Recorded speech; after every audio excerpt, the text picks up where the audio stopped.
Hello, and welcome to episode 547 of the Awesome Comics Podcast, the place where the small press makes a hot cocoa, gets all warm as it's snowy outside, and makes one hell of a big noise. Merry Christmas, everyone! It's that time of year. It's not actually snowing here, it's just raining and cold and miserable, but my name is Vince Hunt, and joining me as always to celebrate this, the most festive time of the comics year, is the creator of Vanguard, which is an epic webcomic returning in 2026. Cannot wait for it. Soon he'll be telling us more about it, won't you, Dan Butcher? Yes, hello. I'll be back to keeping you up to date on Vanguard and Viper. Yeah, so, and how they're stay tuned. And how he's managing to put all this brilliant work out, and it's slowly chipping away his psyche until he crumbles. Yeah, man, I'm fucking in the trenches with Viper because I've kind of put in a lot more time in on the pages, and it's like, oh god, this is hard. And Viper makes an appearance in a comic I'm talking about later. Yes, I was fucking well pleased to see that. Yeah, that's cool, isn't it? Interesting. More on that later. Tony Esmond. Hello. How Christmassy are you feeling this year? Pretty good this year. Yeah, because I think out of the three of us, you're the most Christmassy. Well, normally I fucking love Christmas, right? I absolutely love it, and I think because previously around Christmas I was working from home, but this last few weeks I've been in and out of London, and London's really amped up the Christmas stuff. Are they really? And I fucking love it. Absolutely love it. I walked down Oxford Street today. I love the lights. I just love the lights. You don't have to go too over the top either. Sometimes you just have a line of lights at like the top of it. You know those sort of lights that look like icicles hanging down. Oh yeah, I know. Just do a line of them, and they're just like classy. Are you just coloured lights or white lights? I do like white lights, I think, but as long as it's tasteful, I don't mind. Yeah, fair enough. Yeah, as long as it's tasteful. I remember when I was a kid, my mum said to my dad, "I'll take him to the West End and show him the Regent Street and Oxford Street lights." And my dad took me up and down the Westway and showed me all the factory lights. Because factories used to go for it. Do you know what I mean? Yeah. We were near the Hoover Building and all that sort of thing, and there's a few things down there that were like, oh, that's pretty good. I distinctly remember it sitting in the back seat of my dad's estate car, going up and down the Westway looking at factories. Nice. I don't blame him, to be fair. I wouldn't want to drive into the West End either. Especially that time of year. That's fucking just sitting in the car going nowhere. Yeah. My wife got me a particularly on brand Christmas card. It's like a classical picture of nativity scene with baby Jesus, and on the top of the card it says spoiler warning, and then an arrow to baby Jesus that says he dies. Is that outrageous? That is unbelievable. You know, I said I know you. I hate spoilers. About spoilers, yeah. I haven't finished that book yet. Yeah, God. The only thing we spoil on this show is everyone's day. And thank you for listening, everyone. We hope let's face it, we all know, around Christmas, no one's going to fucking listen to the show because everyone's too busy doing their own thing. So if you are listening to this one... There might be the odd lonely person. Yeah, thanks to both of you. Yeah. To the two people listening, we hope you're doing well. Stop masturbating. Yeah. What, during this show? Can you imagine that? I've heard a lot of people do that. What a kink. What an absolute kink. I mean, we don't kink shame on this show. Mate, at least we really should have done sometimes. that while recording. Yeah. I'm doing it now.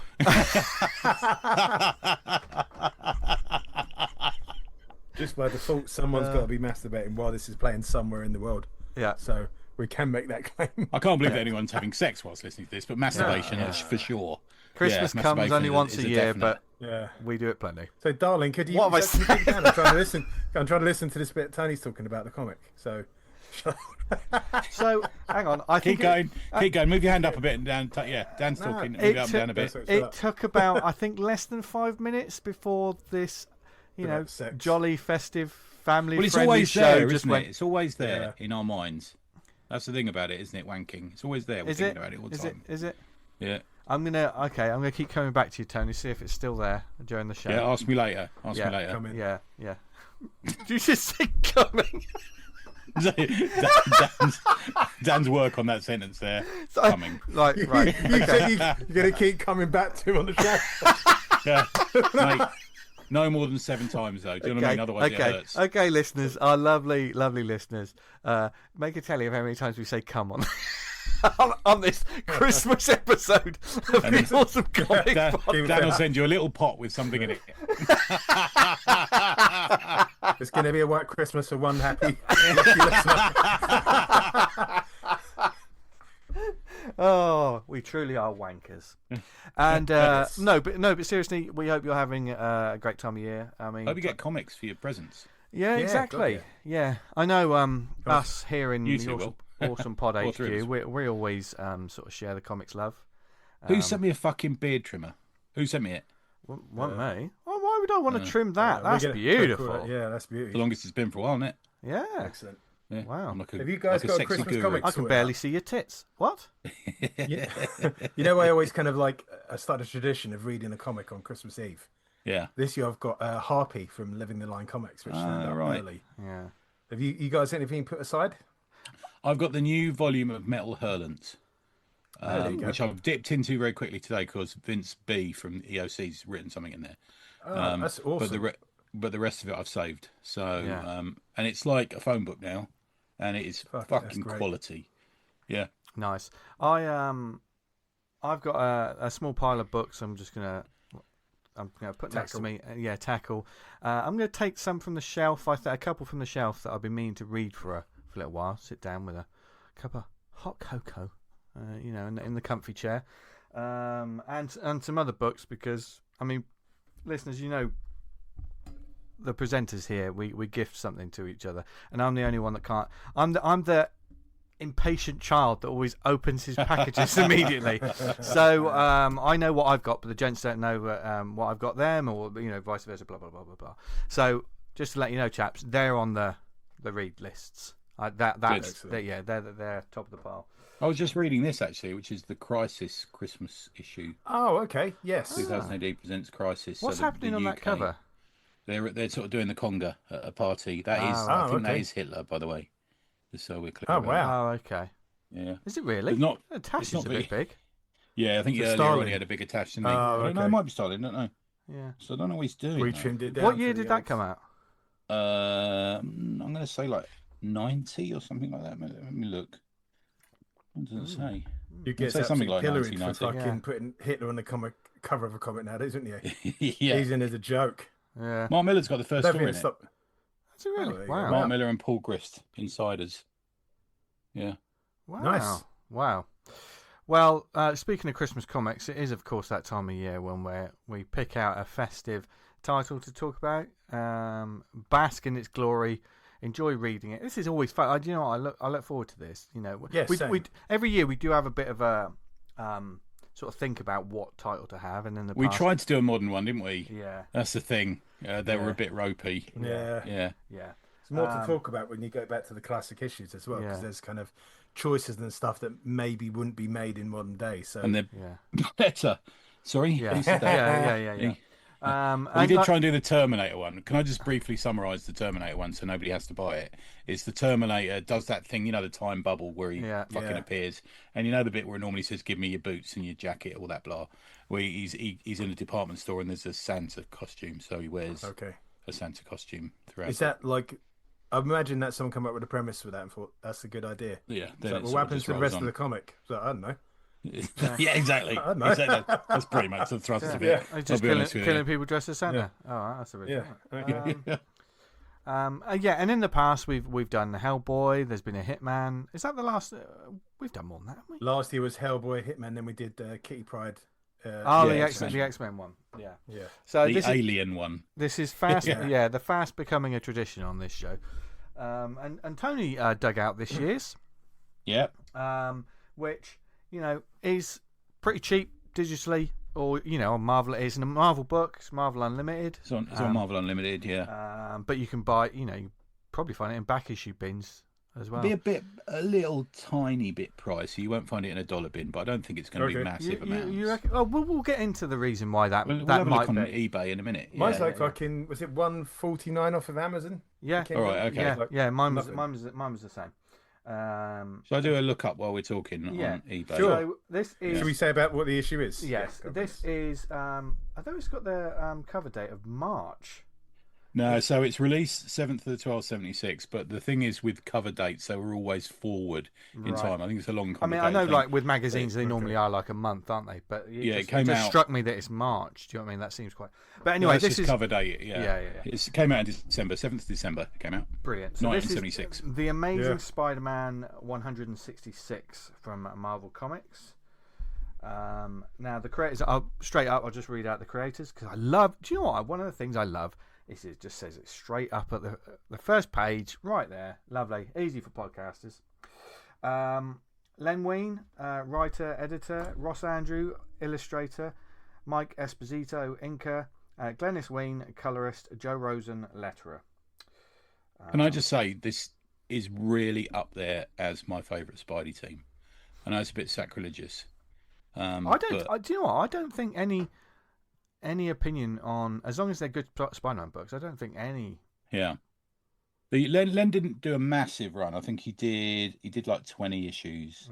But let's pop quiz both the writer and artist then quickly. Okay, yeah, go. Okay. Give me 3 characters that Len Wein created. Wolverine's one of them. Yeah. Yeah. Another biggie. Doctor Holty. No, that's not Doctor Strange. DC. DC. Oh. God, what's his name? God. What? When did he create? Ra's al Ghul? No. I've got the name on a T-shirt. I can't see your T-shirt. Not on this one. On another one. Okay. A T-shirt. Oh, you know God. I have, Dan. You often say it's free. Swamp Thing. Well done. Of course. Oh, of course. Yeah. Fucking hell. And give us another one. It's actually a team he started. Another writer often gets falsely credited for starting this return of a team. Not Alpha Flight. No. Before that. You're on the right timeline, but before that. Oh, X Factor. No. Before that. Before Alpha Flight. Oh. Alpha Flight turn up about 20 issues into this run. Oh, God. What year does that make that? Fucking hell. Come on. It's a return of a team. It's a reboot of a team. Is it Classic X-Men? Yeah, it's Uncanny X-Men. Of course. Yeah. So he created Nightcrawler, Storm, Colossus, and Thunderbird. Fucking hell, man. He's a fucking titan, isn't he? Yeah. I love Len. I know he's sadly passed, but he passed in 2017. But he used to do a lot of podcasts, and he is like, he had a reputation of being like friendly, a bit of a party guy, a bit of a raconteur, and he really is that. Yeah, he really is. And Glynis was his wife at the time. Yeah, had his missus working on the book. Yeah. She worked on she did a lot of work for Marvel. Yeah. Okay, so Ross Andrew, one team and one character that he created. Created? Ooh. Yeah, co-created. I've got to say, I'm not too familiar with Ross Andrew, I've got to say. He's probably, for me, the one that really had a big impact with me was the Superman Spider-Man team-up treasury. Right, okay. Yeah, and a lot of other people who fucked around with artwork as well. So he created a team book. A team book at DC, and he co-created both. He co-created a team book at DC and co-created a character at Marvel who we love. The Outsiders for the team book? No. It's a good guess, so. Wasn't the Punisher? Did he create the Punisher? He did create the Punisher. Fucking, that is fucking ace. He did. Yeah, because Joe Conway. Was he responsible for that cover? Maybe that was JR. The classic cover of Punisher. I might need to check that out, mate. Yeah. I'm not sure. But he's credited with the co-creation of him. And then the other team. Awesome. Yeah. It's a bit of a niche team. Brought back recently by Dan DiDio. Bit of a Bronze Age team, maybe. It's verging in Silver Age. Doom Patrol, Suicide Squad. No, you're on the right lines. Oh God, not that up on DC teams. I've got to say. They're all very similar visually, and they've been created by a scientist. Legion of no. There's not Legion of Superheroes, is it? No. God, DC's one of those. Like, it really is especially when it comes to the teams. That's a blind spot for me a lot of the time. Okay. But there's a lot of people shouting at their podcast right now. Both of them, I mean. They stopped wanking just to listen to this quiz. Yeah. I can't think of it. Probably coming now. Is this team still about now? Yeah, they make appearances every so often.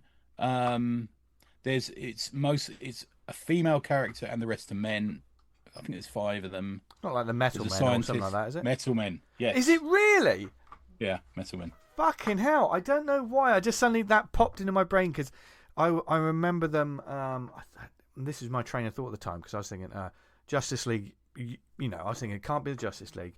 And then when I was thinking of Justice League in DC, I always think of Justice League Europe. Do you remember that run? Which I'm a fan of. Yeah, I'm a fan of. And I remember the Metal Men drawn by Bart Sears appeared in that.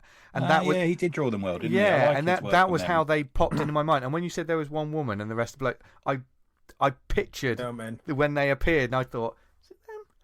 Wow. Oh, Bart Sears is a real memory of this year for me. When I met him at where was it? I went to Heroes, and I said hello to him. I said, "We've actually met before, Bart, at a really shit London convention." He went, "Yeah, that was shit. Yeah."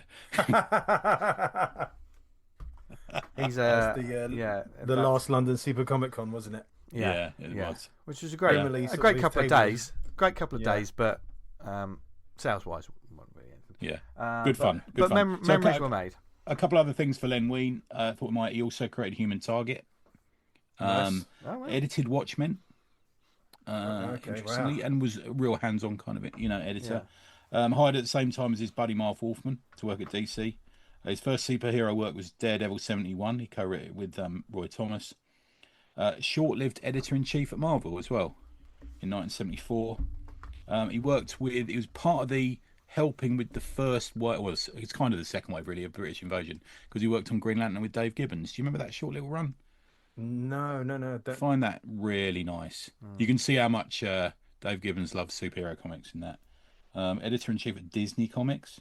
And then he moved into cartoons for a while and did Ben 10, Marvel Superhero Squad. Man, that fucking went massive, that Ben 10. A lot of people made a lot of bank from Ben 10, I think. That's, yeah. A good, decade, wasn't it, Dan? That was, massive, wasn't it? That was huge. It was like one of the kids' cartoons. Right. Everyone was into Ben 10. Was Jeff Matsuda something to do with that? I feel like, you remember that name does ring a bell on that, yeah. Yeah. Okay. Yeah. Most significantly for me, it was his Incredible Hulk run, which I think was about 40 odd issues, during which time he introduced Wolverine, and it was kind of a Monster of the Week period.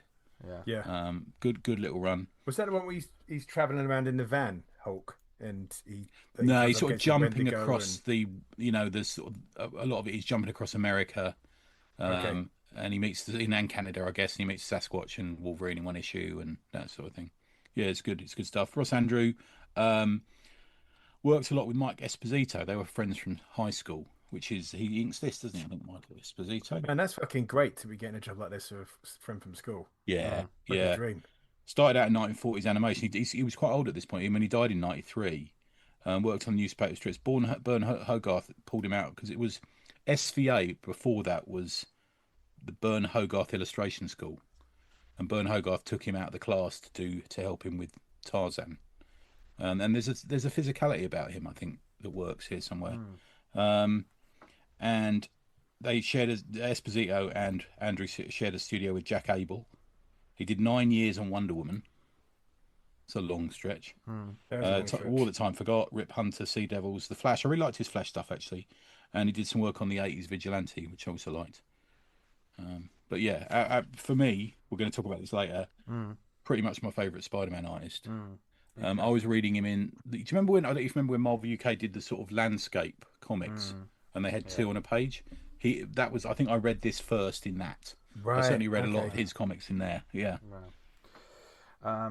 Well, this particular issue 166 is of course festive themed, festive stylings abound, and the guest stars, we've got the Lizard and Stegron on the cover. It's fucking Stegron. The thing I laughed about Stegron, it was his real name, isn't it? Something like fucking Andrew Stegron or something.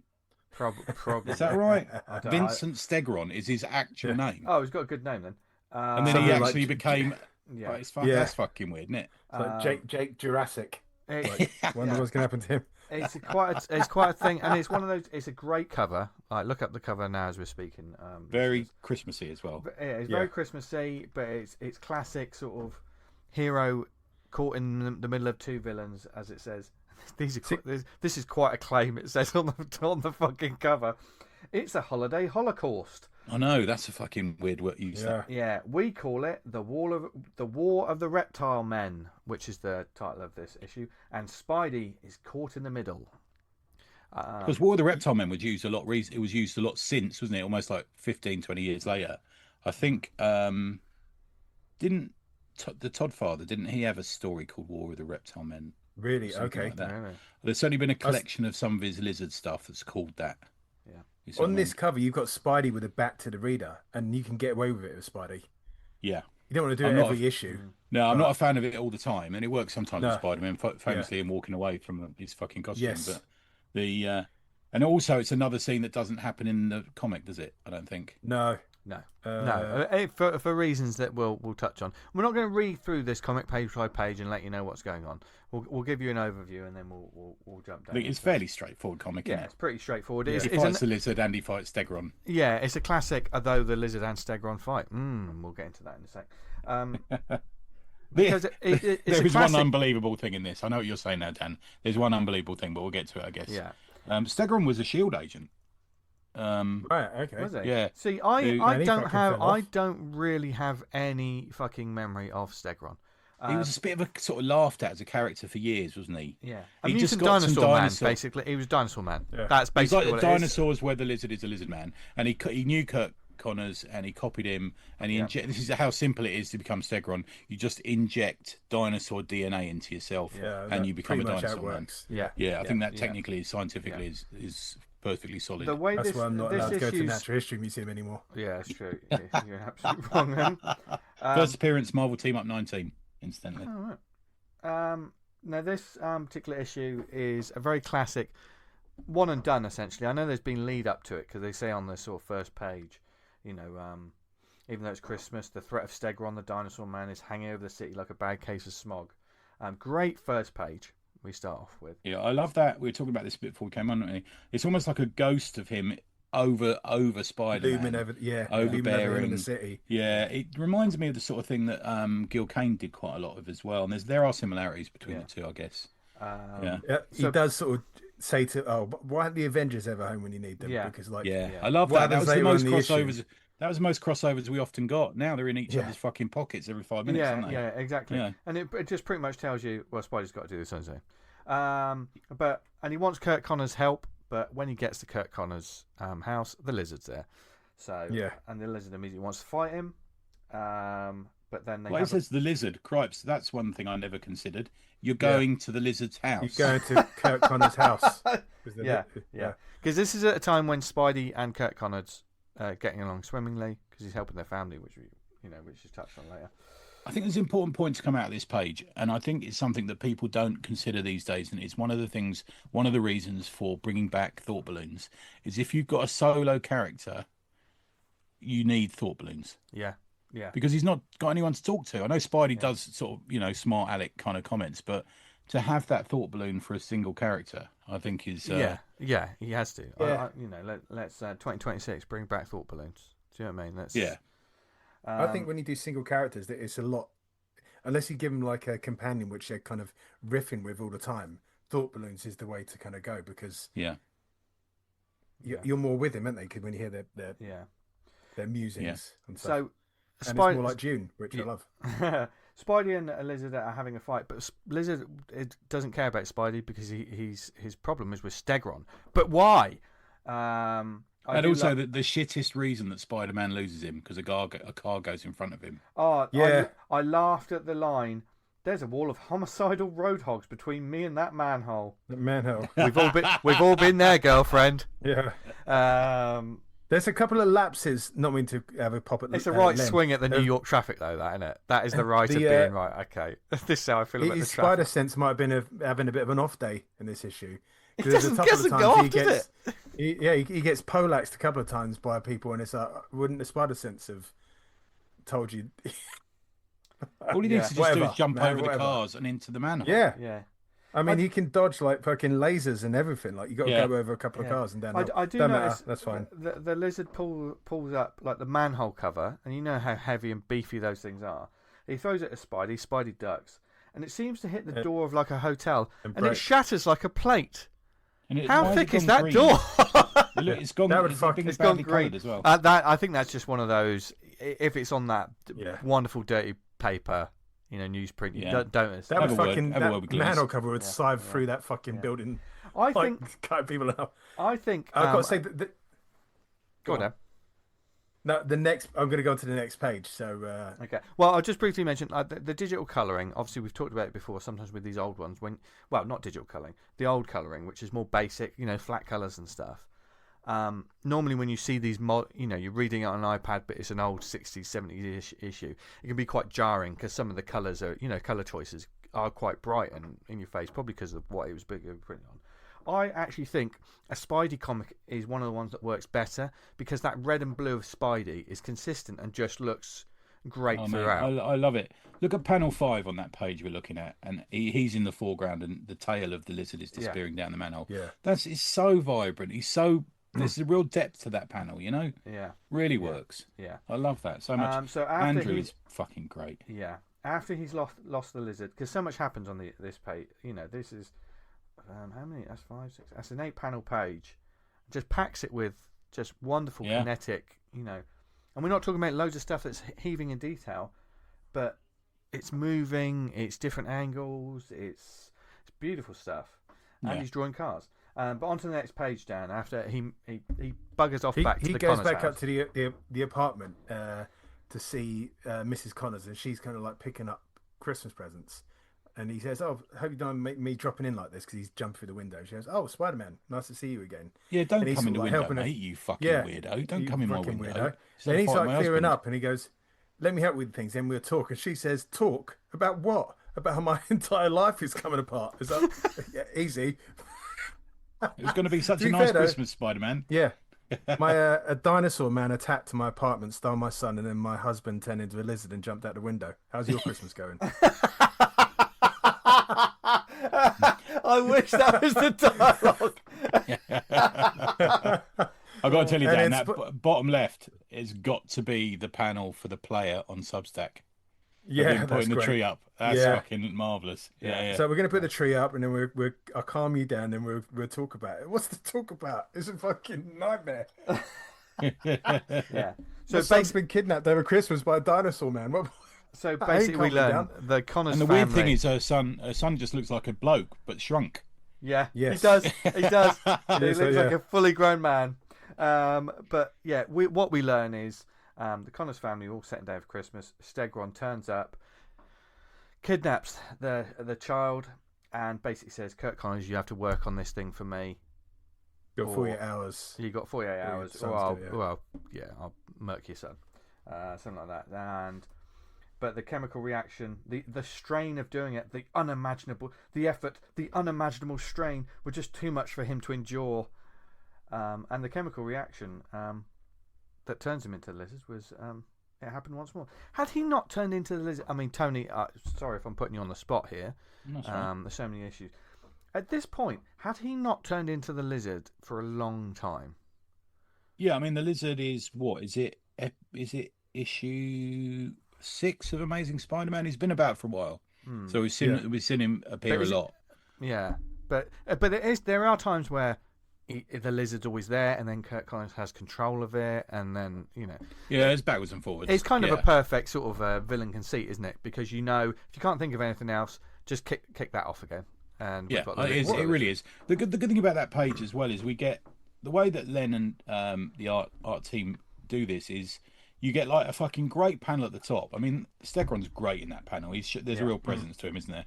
And then you get an origin story, and then you get like a fucking other bit of story down the bottom of Spidey counselling it. Giving her a hug and saying it'll be all right. I will say this was the first panel that made me laugh, and this is purely because I am very immature. Because Stegron is taking the child, and he says, "Until your father has done as I have commanded him, whelp." But because they're putting extra S's on, he's done ass. which so I laughed. You know, that's a life choice for him. I'm not going to criticise. Yeah. Like snake talk, doesn't he? Everything's like. Yeah. And He's got a steg on. Anyway. Before we move on to J. Jonah, let's should we do our favourite Spidey villains? I did not expect this issue to flip channels the way it does. So it really does. There's so much continuity in the air in this, isn't there? Yeah. Let's do our favourite Spidey villains. So I challenged you two guys to come up with your. Should we all do a number 3, number 2, and number 1? Yeah. Okay. So Vince, who's your number 3? This is a purely an aesthetic thing because I don't know why. I just like the costume. Shocker's my third. Okay. That's a good one. Yeah. I mean, you don't have to think too much about him, and I know there was obviously he appeared in the Superior Foes of Spider-Man, and I don't think people like. I was looking at like Spidey's Full Rose Gallery. There's a Comic Vine article of the Full Rose Gallery, right? And I was looking at it, and all of them seem to have a little bit of wording for it. Apart from Shocker, it just says Shocker. They can't even really be bothered to say anything about him. He's been back recently. He's got a little team of Shockers with him now. Oh, has it? Oh, yeah, because Okay. everyone's got a team now, haven't they? Yeah. But yeah, I just thought, because I think when I first saw him, it was an Eric Larson panel, which I just thought when I was a kid looked really cool. He was he was robbing somewhere. So yeah, Shocker's my third. Yeah, he's still a bank robber, isn't he? Shocker. Yeah. That's a good thing. Yeah, he's not a fucking cosmic being or something, isn't he? No. You know, he's not been changed into something else. Yeah. Dan? Mine's Craven the Hunter. Oh, okay. He was almost my third. Yeah. I got it I first read him when I got like a Spider-Man annual for Christmas, like years when I was a kid, and just the whole shtick of just like him being the top bod, and then he's like, right, I see Spider-Man's pretty odd, and then flies over to New York to have a pop at him, and he's got the lasers that comes out like his nipples vest, which is what you've always wanted, or gas. Yeah, sometimes, isn't it? Christmas, yeah, wherever it needs to be. He's one of the darker ones of the Rogues Gallery. Back, in terms of there was obviously the classic. Is he just like a normal trained guy, or does he have like some? It depends which origin story you believe, but as I understand it, he's just a hunter with a lot of skills. I mean, because obviously there was was it Craven's Last Hunt? That's the big biggie, isn't it? And then he's back. Is he back now? He's come back and done another one. I honestly think that it should have been one of those. The Predators. Don't get me started on that. But I think I think he's on their side. I think. I think it's a character that he should stay dead, but his lineage is what should. Yeah, there is a daughter who's taken on the mantle. Yeah. As well. Cool. My third one is Rhino, and again, it's just aesthetic. I just really like his costume. I see him as a Spidey. You got my number 2 there. Have I? Yeah. I kind of think. Well, we'll talk about him a bit then, because I kind of think of him as a Spider-Man villain, but he could be a Hulk villain as well. He could be owned by both. Yeah. Comics too. It's also one of those any kind of street level. Yeah, those big sort of like massive characters. You just want to see him go up against, the Hulk or Ben Grimm or something. Do you know what I mean? There's always these sort of like, let's see these big fucking immovable objects. That sort of. Yeah. He just looks cool. He just looks really cool. I think that's what I think. There's a simplicity to it that costume with the horns and just the face showing. I like that version of it. I like that. You don't need like loads of armor plating and stuff like that. And good. Dan, who's your number 2? Are we doing all 3 of them now? Yeah, let's go. Mine's. I've got my number 1, but the number 2 was kind of up in the air. See, I quite like the Vulture as a character. Oh, right. This is gonna come into a question I'm gonna have after this. So carry on, Dan. I'll go with the Vulture. I quite like that character. Fair enough. I don't know how the fuck he managed to stay like fighting Spider-Man. I know that his sort of flight suit was a bit sort of. He looks great. There's something about him. I just love the cartooning version of him. Yeah, that old kind of like the man with a kind of like. Yeah. It got so well done. Adrian Toomes. He's got a absolutely brilliant name. They give him like the beaky nose that he's almost got like a kind of vulture-esque face with the collar and the green suit. It's a great design. I really do like it. Yeah. I mean, he's clearly. You look at him, you think he's clearly not skilled enough to take on Spidey. No. But it's just great design and Okay. We've done yours, Vince. So I'm going to go with Sandman. Yeah, I know they had that like, oh, let's make him a hero, la la la la la. Yeah. He was in that. Is it the Wild Bunch? Silver Sable. He was with her for a while. Yeah, he was on that Earth thing, wasn't for he? ages. Yeah. I think was he an Avenger? I think he might have been an Avenger at some point as well. To be fair, that doesn't narrow it down because every fucking cunt is Avenger at some point. Sorry, Vince. Sorry, Vince. It's Christmas. Allow me one gift. You get that? I might not even bleep it. Who cares? Yeah. And that Ditko thing, the sort of multi-port image cover thing he did with him, I really like that. Yeah. And he's just such a simple design, but very iconic. And he's nails as well. He's a fucking Spider-Man. You can't figure out how Spider-Man's going to beat him because it's him and Hydra Man. I kind of think are similar. Yeah. Although Hydra Man's a bit of a lesser character, isn't he? But yeah. You think, how the fuck can you beat this geezer? He can just turn into sand and fucking go down the cracks of the pavement, and it's amazing. I mean, literally, in reality, like if he'd done a sandblast, it'd like tear the skin off your bones. You'd be fucked. Yeah. It'd be really tough. If he was a psychopath, if he was a proper psychopath, he'd be the worst. Be the absolute fucking worst. Yeah. That the geezer who paid him in the movie. I don't know which movie. Thomas Hayden Church. Yeah, he looked good in that. He looked really good. Bit of casting, wasn't it? He had the whole look down. It was like he did. He had the whole Ditko thing. I don't like that film, and there's a lot of things wrong with it. But the Sandman for me wasn't one of them. The Sandman was. Yeah, he looked good when he came on. I thought, fuck, he looks good. And the scene when he becomes the Sandman, I really like. Yeah, because it says a lot. And I don't know. I just love the old school green and black stripey. Me too, man. Me too. Yeah. It's the old. It's such evidence of. A lot of Marvel artists were drawing like it was the 1940s and 1950s in their costumes, weren't they? Yeah. He just looked like a street hood from the sort of from the Bronx in 1945. And the texture is all in the hair, like they'll make it so it looks a little bit like rubble or something like that. Do you know what I mean? I think there's got to be an essay out there somewhere about the hair in Spider-Man. Yeah. Because look at Harry Osborn's hair and all this sort of thing. I've read stuff about it. What the fuck is going on with his hair? He appears later. It was a fashion thing at the time. Yeah. But like he's kind of definitely got that the superhero colouring ethos of old of like the heroes are in red, white and blue and the bad guys are always in like purples and greens because a lot of fucking Spidey's cast are in greens and purples and well like Prowler is pretty much that, isn't it? Prowler's just purple and green. Yeah. And or was it Beetle? No, was Mysterio? Beetle? The Beetle was. Yeah, the Beetle as well. Yeah. Prowler's a weird one, isn't he? Because he's almost a hero, isn't he? He's kind of a hero, but he was presented initially as a villain. Yeah. In a little bit of a Punisher way, I guess. Yeah. He was he shoots window cleaner fluid out of his. Who? Is that the Prowler? Did he? I'm sure he had it's like the claws, didn't he? Because it's the one that they Let me have a look. Okay.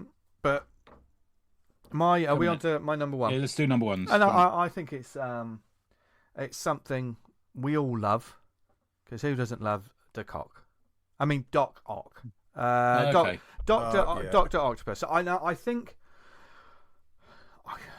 a lot of it goes back to when you first sort of meet these characters or introduce these characters or see these things, and for me, Secret Wars around that time, that was when the Spider-Man was hitting my brain. Do you know what I mean? All that thing, and the classic Doctor Octopus green with the sort of mustardy orange yellow neck piece and the big goggles. He just at that time he felt like he was the big Spider-Man villain. Do you know what I mean? Like that. That's obviously Spider-Man's big villain. I'd say him and the Green Goblin kind of vibe for the top villain for me. And I didn't discover the Green Goblin until a long time of afterwards, which is why I think Hobgoblin kind of period for you. Yeah. So it's just so visual as well with the arms and stuff. It's like nothing else before. My number one's Ock as well. Yeah, he's a massive arsehole. I fucking love it. And I will say, like, it was fun when they did is it Superior Spider-Man when he was in the body? I thought that was fun that they. When that started anyway, I thought that's. I wish they'd done that once and left it. They tried to return to it recently. That's exactly it. Yeah, exactly. They should have won and done it because they were exploring a lot of different things there. But keep meaning to get that omnibus. It was a good little story, that, wasn't it? Yeah, I didn't end up reading all of that. I'd love to have read the rest of that. If I'm honest, because he also. At what point did he have a thing for Aunt May? it's happened a been on and couple off of for times, years, and didn't they get married at one point, or was almost married or something?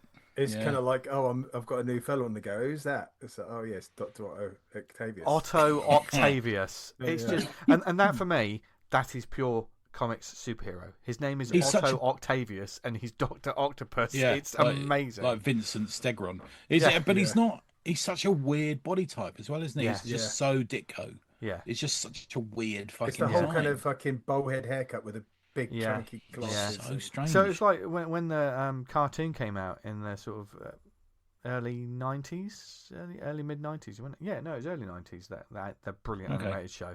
You know, seeing him was like, it's brilliant. Do you know what I mean? He was one of those ones because that was an animated show that I really liked.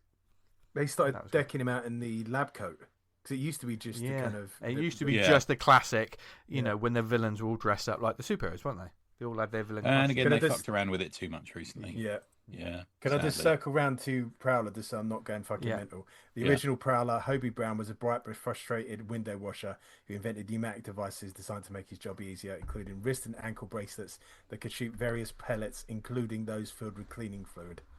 Oh, nice. Wow. Okay. Wow. Was that John Romita Senior design? Who created him? Was it J.R. Senior? John Romita Senior? Oh, it could be. Yeah, I know someone who ripped him off. Who? You? Todd McFarlane for Spawn. Yeah. But they really called him up in that Spider-Man animated film. In that, like, if you've seen that, he's fucking Into the Spider-Verse, the first one. Yeah. When because he's in the normal movies as well, but he's not in costume, so the character's there. Yeah. He plays someone's uncle or something. Is that right? Yeah, I think so. Oh, was it Don Glover? Yeah, it was. Yeah, that's meant to be him. I think. Hinting the fact. Okay. Yeah. Don't think we'll ever see that, but no.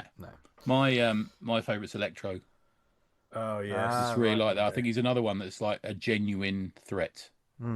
Yeah, which I like with Spider-Man. Yeah. That mask is the fucking business. I love it. I've got one of those busts over there. I've got a bone bust of him. That really was one good. of those masks that so when I was younger, I didn't like it as much as when I grew older, I came to really appreciate that mask. It's just like I didn't like. It was around that time. Who was that character from Marvel? I think they were in Secret Wars, and they had like these weird scars on their faces. Which Molecule Man.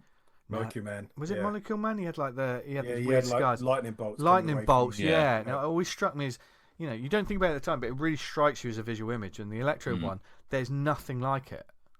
Yeah. It's really iconic. Dick Hogan, man. Yeah. So good. Yeah. Yeah. And he's a massive threat. I mean, he could take on the Avengers if he wanted. It's that big a threat, I think. There's a great little run Nathan Edmondson wrote where he takes on Punisher. It's a good little run. Nice. Yeah.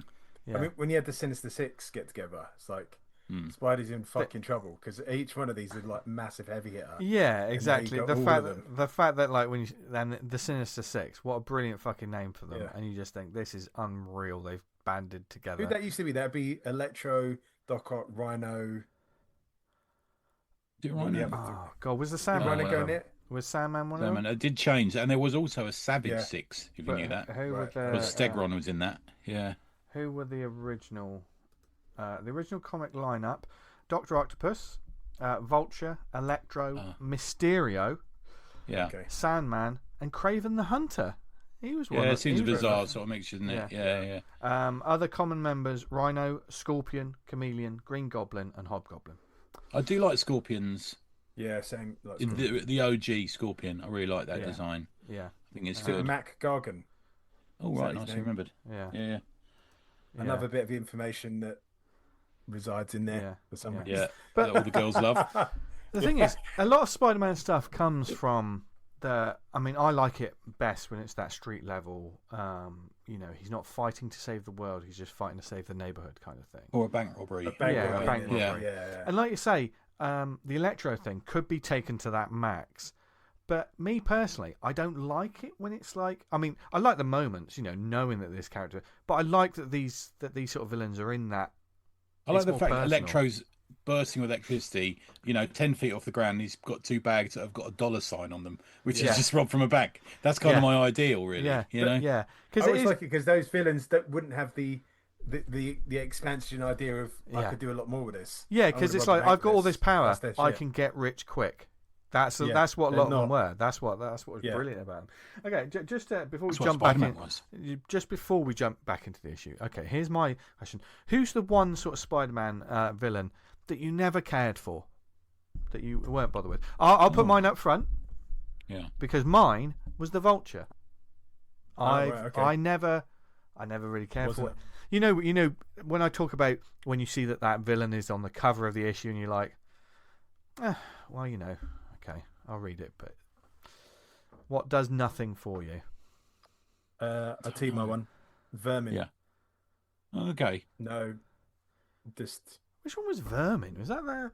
It's like a kind of rat man. Oh, yeah. Was it Mike that created him? Got a feeling. Yeah. Let me have a look. Yeah. I don't know, man. Maybe the Jackal got a bit overcomplicated with clones and all that sort of bullshit. Oh, yeah. Okay, didn't he have a lot to do with the Clone Saga stuff? I think so. I can't remember. Yeah. He was created by DeMatteis and Mike Zeck. I almost feel like, for me, by the time you hit issue 200 of Amazing Spider-Man, it's kind of it's been the best it can be for me. That's the thing. Yeah. Okay. Just because from the era I was reading it, I guess. Yeah. But I think also you'll find a lot more joy in those. I mean, you know, sometimes when you have like these classic ones and people talk about Golden Age, Bronze Age, Silver Age, blah blah blah blah blah. Sometimes for me, going back to some of these older issues, I don't necessarily connect with them. But Spider-Man is one that there's a consistency and a joy to the earlier storytelling that's always kind of there, which means when I go back and I read like something from the 70s or 60s, it's it's when Spider-Man got too dark that I lost. Multiple issue crossover storylines, and then you think this isn't what Spider-Man's about. He shouldn't be in the Avengers. No, he shouldn't. Can I just say 3 worthy mentions for my villains as well? Sure. Tarantula. I just like the idea he's got these spiked shoes. That's a fucking nightmare, isn't it? One's that's a great knockout cover. one and one's the killing one. And you're like, shit, which one's which? Yeah. Don't put your shoes on the wrong feet. Grizzly. Yeah. I'm a fan of him, although he's kind of a hero. And Willow the Wisp, which you don't remember, which is a genuine Spider-Man villain. Wow. Yeah. And the Molten Man. That's another one. Maybe that's the one I'm not bothered about. Molten Man. Yeah. I mean, was Tombstone originally a Spidey villain? I think so. Yeah, he's been back really recently. Yeah, he's in it. He crosses over into loads of stuff, doesn't he? Yeah. I think because he's in the world of the Kingpin and stuff, isn't he, Tombstone? Yeah. So. Well, that's an interesting Kingpin question. Who does the Kingpin belong to? Spider-Man, Daredevil, or Punisher? Oh, see, I was about to be a little bitch and said the Kingpin belongs to New York City because I think they belong to him. You know, he's one of the. Yeah. But who do you see him as the main villain to? You got to choose one. Who do you? Think... If you pushed me, I'd have to say Daredevil. I'm the same. Yes, yeah. I would say Daredevil, but it's so fascinating that because for me, he feels the most out of place in Spider-Man a lot of the time. But whenever I've seen it, whether it be a comic or the animation or a movie or whatever, it makes sense. It makes sense. Do you know what I mean? Because of the way he's treated in it. But I think Daredevil is the most personal one-on-one. Do you know what I mean? That there's just something because of stuff like Born Again and the Frank Miller stuff. Yeah. But the way that John Romita Sr. drew him, I loved it so much. Yeah. It made him look a threat. Yeah. And I think massively fat geezer. Yeah, and there's a lot more like character storytelling. I think with the Daredevil rather than. I mean, I know there's Punisher. There's a lot you can do with it, but Punisher's such an angry character. He's the Punisher. He's in the Punisher now, isn't he? That's where he is really. Yeah. Whereas Daredevil, he could trade.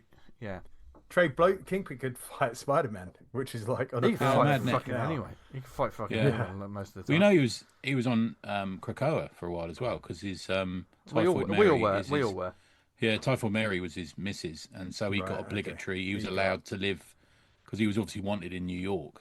That was fucking that morally bankrupt Krakoa. Everything about it, yeah. But yes, after that brief little jaunt into the villains, we jump back into and the Spider Slayer. Yes, as J. Jonah Jameson, looking quite the picture in this. He looks great in this. I know, I did. There's a lot of purple cars in this. Have you noticed? Yeah. And it does. And while Spidey proceeds to putter around the good doctor's lab, we'd best look in on 2 other members of our ever-expanding cast. It really does feel like there's like audio narration to it. Do you know what I mean? It's a real soap opera feel to this, isn't there? Yeah. And basically, this is at the time where universities were different then, weren't they? Yeah. Building death machines. J. Jonah Jameson for a newspaper publisher to fight a superhero. He basically wants to kill Spider-Man, doesn't he, or just get rid of him? Yeah. And so who is it that's? Can't remember her name now. Marla. Dr. Madison. Oh yeah, Dr. Madison. I've been waiting. The creator of the brand new Spider Slayer. Is this the first? I think this might be the second version of it. Is it? Is that right? I should just say brand new. She does say brand new Spider Slayer. So I'm guessing I can remember when he fights a Spider Slayer and he's got fucking like Jonah Jameson's face on the TV screen, which is a bit of a giveaway of who fucking sent it. Yeah. So we have this panel sort of setting up what is to come down the line, and the next page. And since we're switching scenes anyway, we may as well take a quick side trip to a certain far Rockaway apartment complex we haven't visited in far too many months, as there's a real hip party going on. Yeah. All the this is why I love this issue so much. All the classic Spidey characters are in it. J. Jonah, Flash, MJ, they're all in it. It's so good. Yeah. It's classic Peter fucking mugging off Mary Jane. He gives her a shit excuse, doesn't he? Yeah. Something important has come up. That's it. Does he? Does she know at this point that no. he's no? So I turn out to Christmas party. This is the one thing that, like, there's always a sort of a youthful sort of dialogue to Spider-Man a lot of the time, but when he's talking to MJ, he sounds like a 30-year-old man talking to her. I don't know why. When it's like when he says "Sorry, Red," and that's it. I'm like, that's a bit what? I thought, MJ or Gwen, guys? Oh, MJ for me. But that's me too. That's because when I was reading the books anyway, she was already. I didn't know Gwen. She died by then. Yeah. Well, now she's what is she now? Spider Gwen. But I noticed they've been to IKEA to get their mugs as well. That's nice. Yeah, it's lovely, isn't it? I do like she says, "Oh, the Peter isn't coming, so we can start the party without him." It's like, "Oh, I won't wait around for Peter, mate." And the earth-shattering. We're going to drink from mugs. And this is the bachelor pad of Flash Thompson and Harry Osborn. What a place that must have been. There was a lot of spunk in there, I bet. What? But they make an announcement. But Harry makes an announcement, doesn't he? Like, well, Flash, I'm afraid you're going to have to find yourself a new roommate soon. You see, I've asked the lovely Liz Allen here to marry me. And she says, which would have kind of got my back up. She says, "And would you believe I've accepted?" What do you mean? All right, Liz, calm down. Yeah. I mean, I will say on this panel, she looks dead in the eyes. I wouldn't trust her. Yeah, she does. Yeah. She's batting there. She's batting in she, I think. Yeah. There's a lady in the bottom right who's balancing a mug on her breasts, which is quite impressive. You can see that there's no hand holding that. It's just like it's just in the middle of the air. You're gonna have to look at the comments to get that joke. But I was like, it was Flash. Oh, now you're telling me, like on Christmas Eve, I've got to look for a new roommate. Cheers. Yeah. It's like, no, Flash, you're moving out, mate. We're keeping the apartment. but Len balances so much here, isn't it? Yes, he knows he's got to get J. Jonah. He's got to get storylines B or C in there. Yeah. He's got to get he's got to get the Osborn marriage, which is part of the ongoing storyline. He's balancing two villains and Spidey, and as we're about to find out, fucking transforming dinosaurs. Yeah, he's got to keep both these interactions to a page, right? Yeah, you can't really give them more than that because of the constraints of the story. I read this as a kid, and I fucking loved this little run. But this absolutely. I mean, we'll move on to the next page because in a second, because in an abandoned storage vault beneath Central Park, as always. But here's a question for you. I mean, we read this. I read this, and it was a joy to read. But would we look at a modern comic, or like small press, indie, or the big two, and look at a page that's got that many words and word balloons on it, and maybe think, "Oh, this is a bit wordy"? We might do. Maybe. Do you know what I mean? I didn't think that reading this, But I have stopped with modern comics thinking, oh, almost takes you out of it. Panel 1 of the apartment scene is very wordy, isn't it? Yeah. It's almost all words. Yeah. But it's somehow, I don't know, man. I think because he's juggling so many characters, he's giving them all something to say almost. Yes. It kind of works a bit better There than is just a lot one of person writing. downloading. Yeah, you know? if you go through, especially when you start from that Stegron abducting the son, those 3 pages, from that page to the J.J. Jameson, and then there's a lot of words, isn't there? That's a lot of words, isn't it? But it's very readable. That's maybe the difference, I suppose. Absolutely readable. There's nothing's wasted. There's a lot of words, but it's not just. That's right. It's not just there for the sake of it. It feels like it's forward moving dialogue. And all for stuff that you know that is going to be a little asterisk going. Remember in issue 166, when someone mentions, "Oh, my fiance." Something like that. Yeah, they'll go back to this issue. There's loads to go back to from future asterisks in there. But somehow, it's the acting and everything is so lovely in this. Even just MJ on the phone by the window, Peter in a phone box. It's just the acting is just lovely. I've just you find yourself in the room, don't you? I think for a lot of this. Yeah. It's very wholesome and then he changes a load of skeletons into dinosaurs. Yeah, Stegron has a load of brilliant. Yeah, dinosaur skeletons, because he's got especially a retro generation ray, which looks like a car cleaner. Yeah, I mean we've all got them. And he's bringing them back to life, but he needs a special formula that Kurt Connors is producing to basically clone a veritable dinosaur army. And then the lizard turns up, and now we find out that the lizard is almost like... I loved this, actually, because a lot of time is spent on the lizard and Stegron just having a rumble, because the lizard has turned up, and he almost doesn't know. It's primal. It's like, I don't really understand why, but I want to kill you, Stegron. And even to the point, as the fight goes on, the lizard saves the boy from dying at some point. Do you know what I mean? It shows a layer to like what is normally just a villain character that doesn't care about anything. He's a tragic character, isn't he? The lizard. He's not completely villain. I think often he's kind of there's a hulkish quality to him. He's kind of forced into that.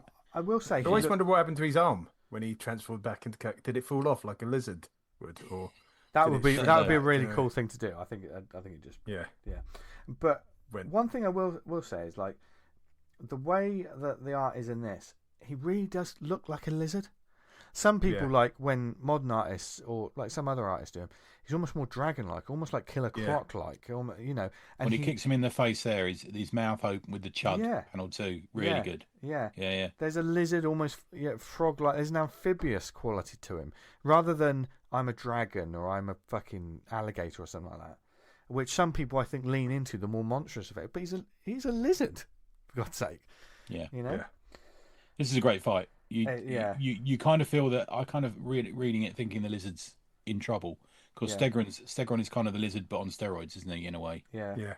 But and they're sort of smashing it up, and then the dinosaurs kind of Stegron says sort of like go, and then like they kind of wander out into New York. Yeah, which is a problem. Well, not much of a problem. Yeah. Not really super explained, that is it? These days, I kind of feel that there would have to be more of an explanation for the readers to believe it than in this one. Because Spider-Man webs up their eyes, and he says, the police should be able to handle Gorgo and company. Well, I tracked down Stegron on the lizard. The police should be able to handle T-Rex. Yeah. All of these a bit under-equipped there. I mean, blind dinosaurs rampaging through the city. That's but fine. I have to say, just to interject here, that New York in the snow with Spider-Man web slinging his way around is just fucking perfect Christmas imagery. Yeah. I tell you what, I one thing I thought when I was reading this is I really missed that snow effect. Yeah, I do, man. Nice, it's just like nice. Just the drawn blobs. That's all they are. Drawn white blobs. And it's like all the backgrounds are very uncomplicated as well. It's a flat colour, like a flat purple or a flat blue. It's not like silhouettes of the city and stuff, because to be fair, you don't need it. Like the colouring is very flat. It's not... And Andrew's done a lot of work anyway, he draws everything in this issue, doesn't he? It's cars to dinosaurs to lizard men. I guess we talked about the cover issue. You kind of get that image in the next page with the Stegron and the lizard charging at Spidey with behind the top right panel. Because the thing is, it's not in the same setup. You're right, man. Yeah, it's very like that. It's not with the Christmassy surrounding, is it? Yeah. because Stegron and Lizard are having a proper rumble, and then Spidey turns up, and I mean, I kind of think that the Lizard probably would have won in the end. But Spidey just turns up, and because he just sees the Lizard, he doesn't really look at the context of the situation of what's happening. He just attacks both of them for being monsters. Panel 3 is perfection for me. Yeah. I love that panel so much. There's so much going on in it, and Spidey is just brilliant in that. I just love the way he's sort of kicking one, punching the other. We're getting 2 sound effects. He's talking. Yeah. Yeah, it's just, I love it. And then he pretty much almost like kills the Lizard by shooting web down his mouth. Yeah, I did think he killed him. Yeah. But it was he says he has you've poisoned me. Did he have something in his? He had something in his web. So like the antidote for his. Yes. He had his web shooter filled with the cure for your lizardism. Yeah. So the lizard. I have to say, the following panel 1 of the following page, I remember seeing that as a kid and it freaked me out. He's halfway between Lizard and Human, and me thinking, oh fuck, what's that? Yeah. Yeah. So this is the point when I noticed like his spider sense doesn't go off because Stegron grabs Spidey around the neck with his doesn't work for the story, does it? And he throws him so hard that Spidey's really he's got a concussion without a shadow of a doubt. He's made a hole in the wall. And and as Stegron is running away with the boy, Spider-Man can't even get up by himself. To be fair, he does draw him. You know when you see these videos of people getting knocked out with one punch, and they do a funny thing with their arms, don't they?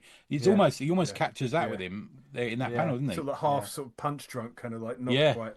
Their arms all over the shop. Yeah. I mean, surely Peter Parker would have like some long-term concussive issues. Like when American football players get in boxes. Where they kind of. Oh God, yes. A lot of superheroes would have that. You've been absolutely smashed up more than fucking most.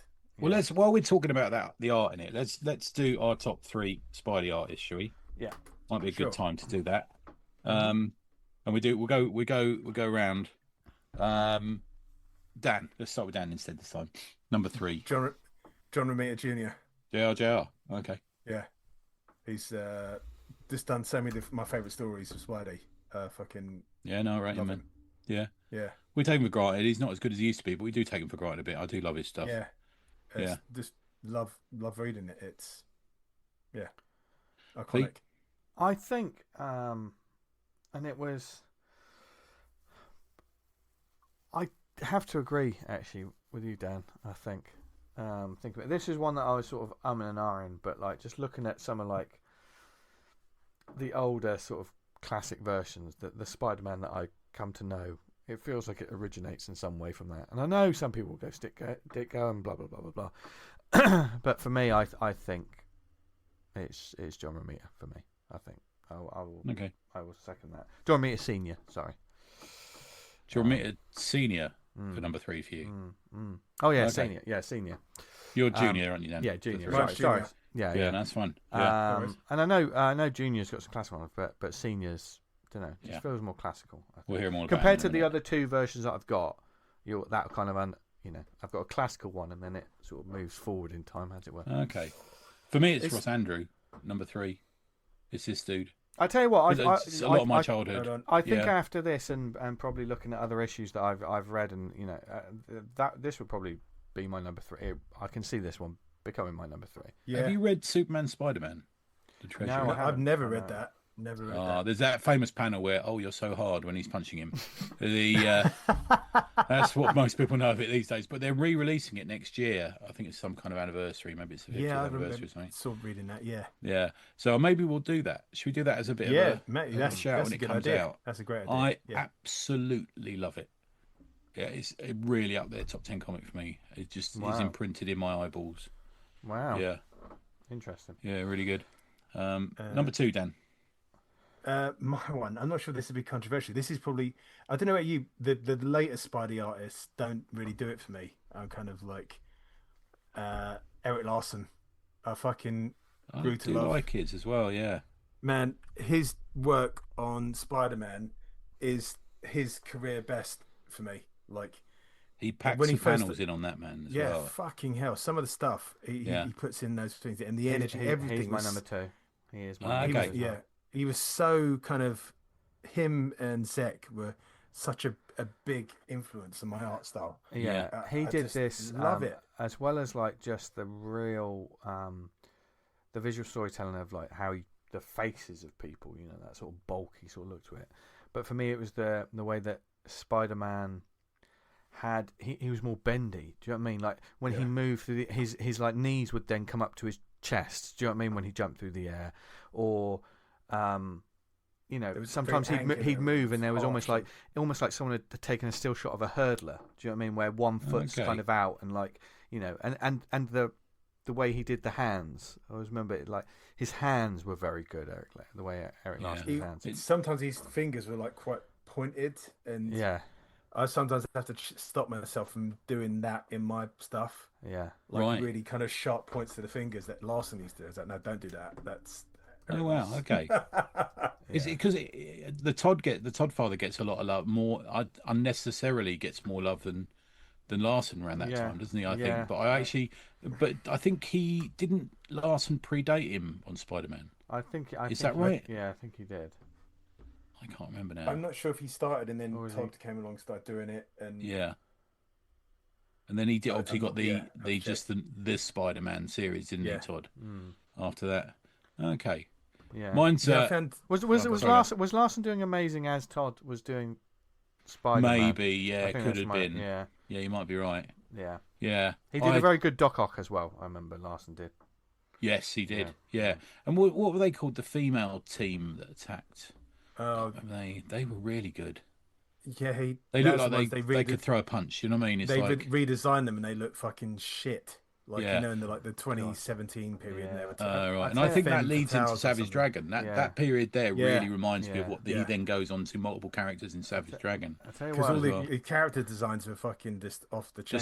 It's like Kirby drawing Spider-Man. Yeah, exactly. You Google Eric Larson Spider-Man and like just look at some of those covers, and I just look at them and I get nostalgic all over again. Yeah, you know what I mean, just looking at some of them, they're just fucking amazing. Yeah, some of his. I haven't hit my my ASM relisting, but I'm looking forward to hitting that box, those few boxes. Yeah, I tried to get that fucking book. You know, they put out like a massive book and it just sold out super fucking quick.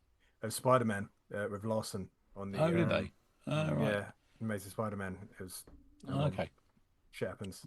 Are we doing? That was your number 2, Dan, was it? And Vince? That was Vince's number 2. Yeah. So my number 2 is Steve Ditko.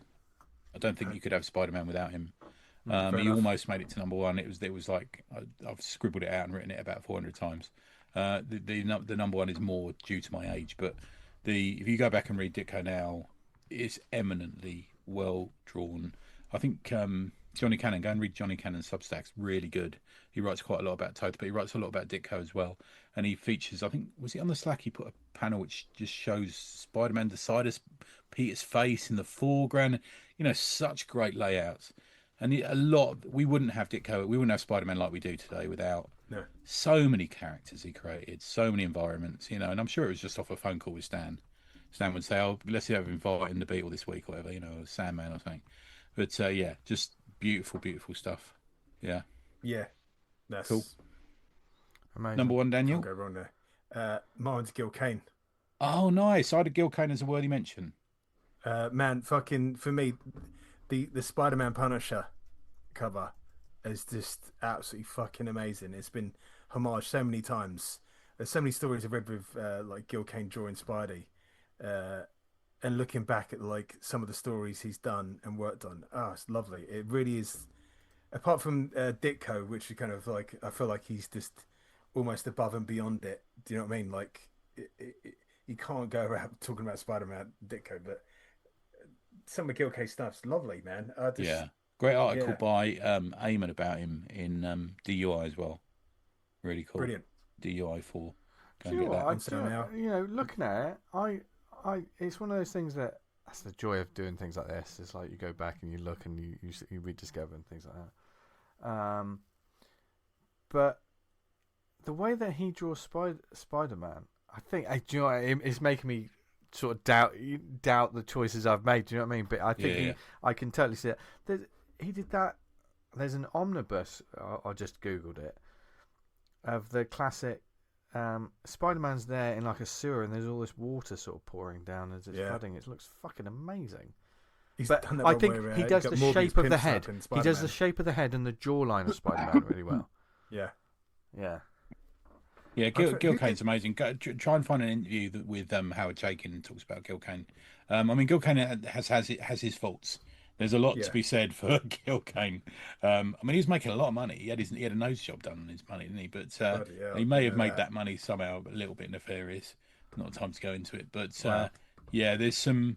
I mean, even if you go through to some of his Superman DC covers, Sword in the Atom, which is a great mini-series, which is they do a Carter of Mars kind of thing, Scarterus kind of thing with Atom, where he becomes a barbarian with a sword when he shrinks down into a little world. That's awesome. But yeah, I mean, he's great. Gil Kane is amazing. Savage, all this sort of thing, just great stuff. Yeah. Do you know which eyes first done the kind of Spider-Man where his eyes, the whites of his eyes changing to kind of to show emotion and stuff? Yeah, it was Ditko, I guess. Yeah, that was something that Larson did a lot. And like Spider-Man would sort of like squint his eyes, wouldn't he? Quite a lot in. I noticed it in this as well when he's hugging Connors, his wife. If you look, he's almost like there's an emotional use of just his eyes almost kind of like push up to kind of like sympathy, like his brows raising. Really well done. Yeah. Did we get your first one? No. My one, I think, is. I mean, I've said it before. He's my Spider-Man. Everyone's got their Spider-Man artist, haven't they?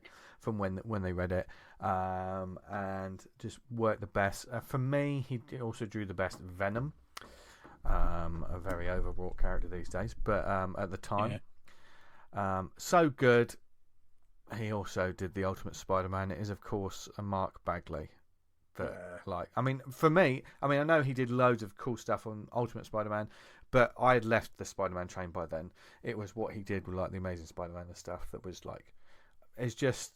I think he drew one of the best Peter Parkers as well. Like there was a real, He's been back to it reasonably recently. Yeah. I actually think Ultimate is the best all ages comic that Marvel have done. One of the best.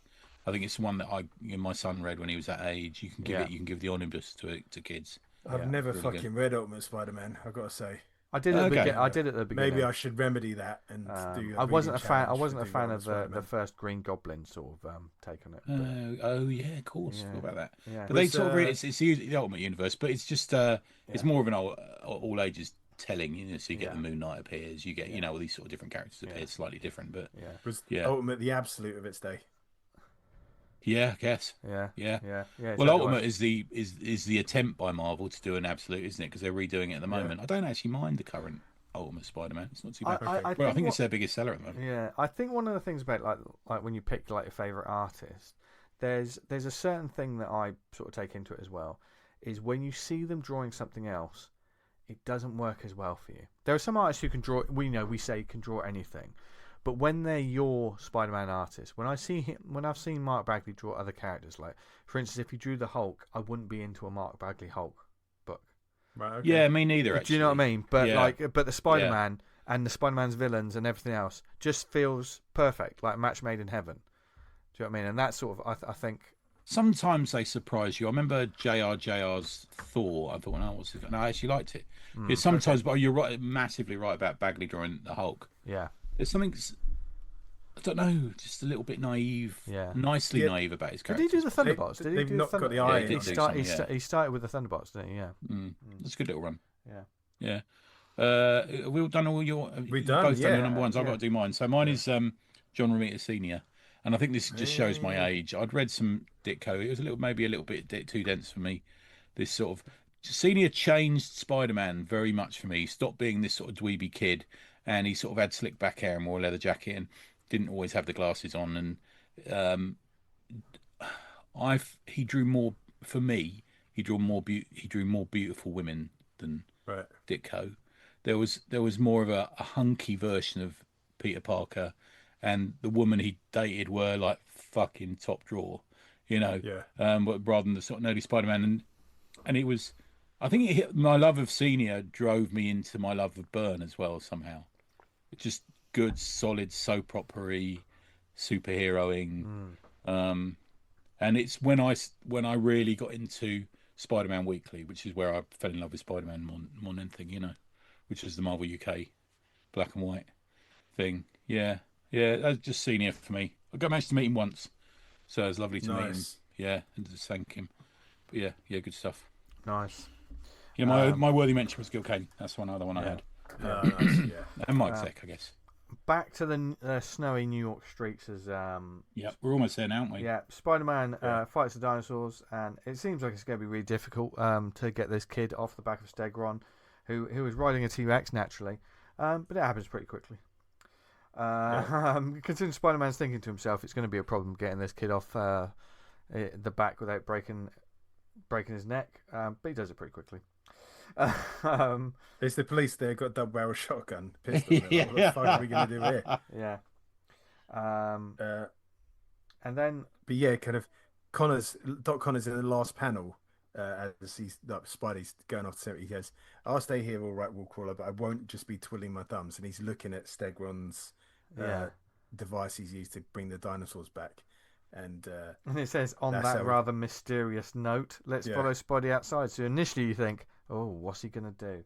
But when the dinosaurs look like they're about to squash all the heroes... look at that. The it's angle. Quite a horrific image.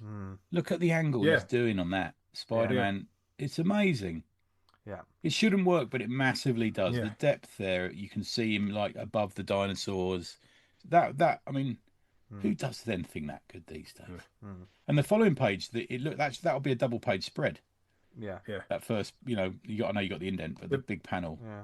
So Connors hits him with a ray, and basically, like the dinosaur's flesh melts off the skeletons as they're advancing on Spidey and a lot, and they come crashing. Their bones come crashing. These frozen bones. And there was one bit of writing. This is my favourite bit of writing in the entire book. This goes to another level. This writing of what happens to Stegron, I've got to say, it's like fucking hell. Right. Yeah, it's like a horror movie ending. But before we get to that bit, right? This is my favourite bit, and I just thought, what a great little detail to put into these books that you don't think about.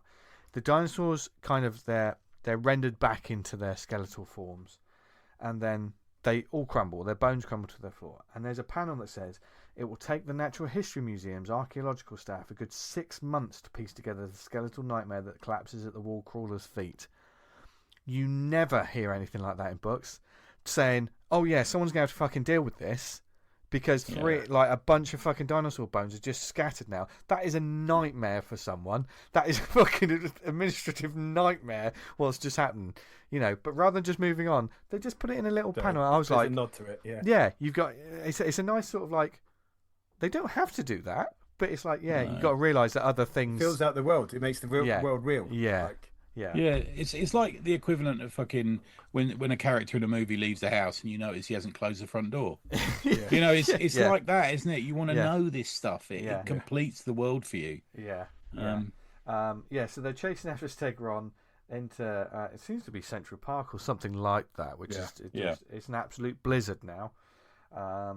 And Stegron's freezing to death. He's cold-blooded, isn't he? He's hiding under a bridge, like kind of.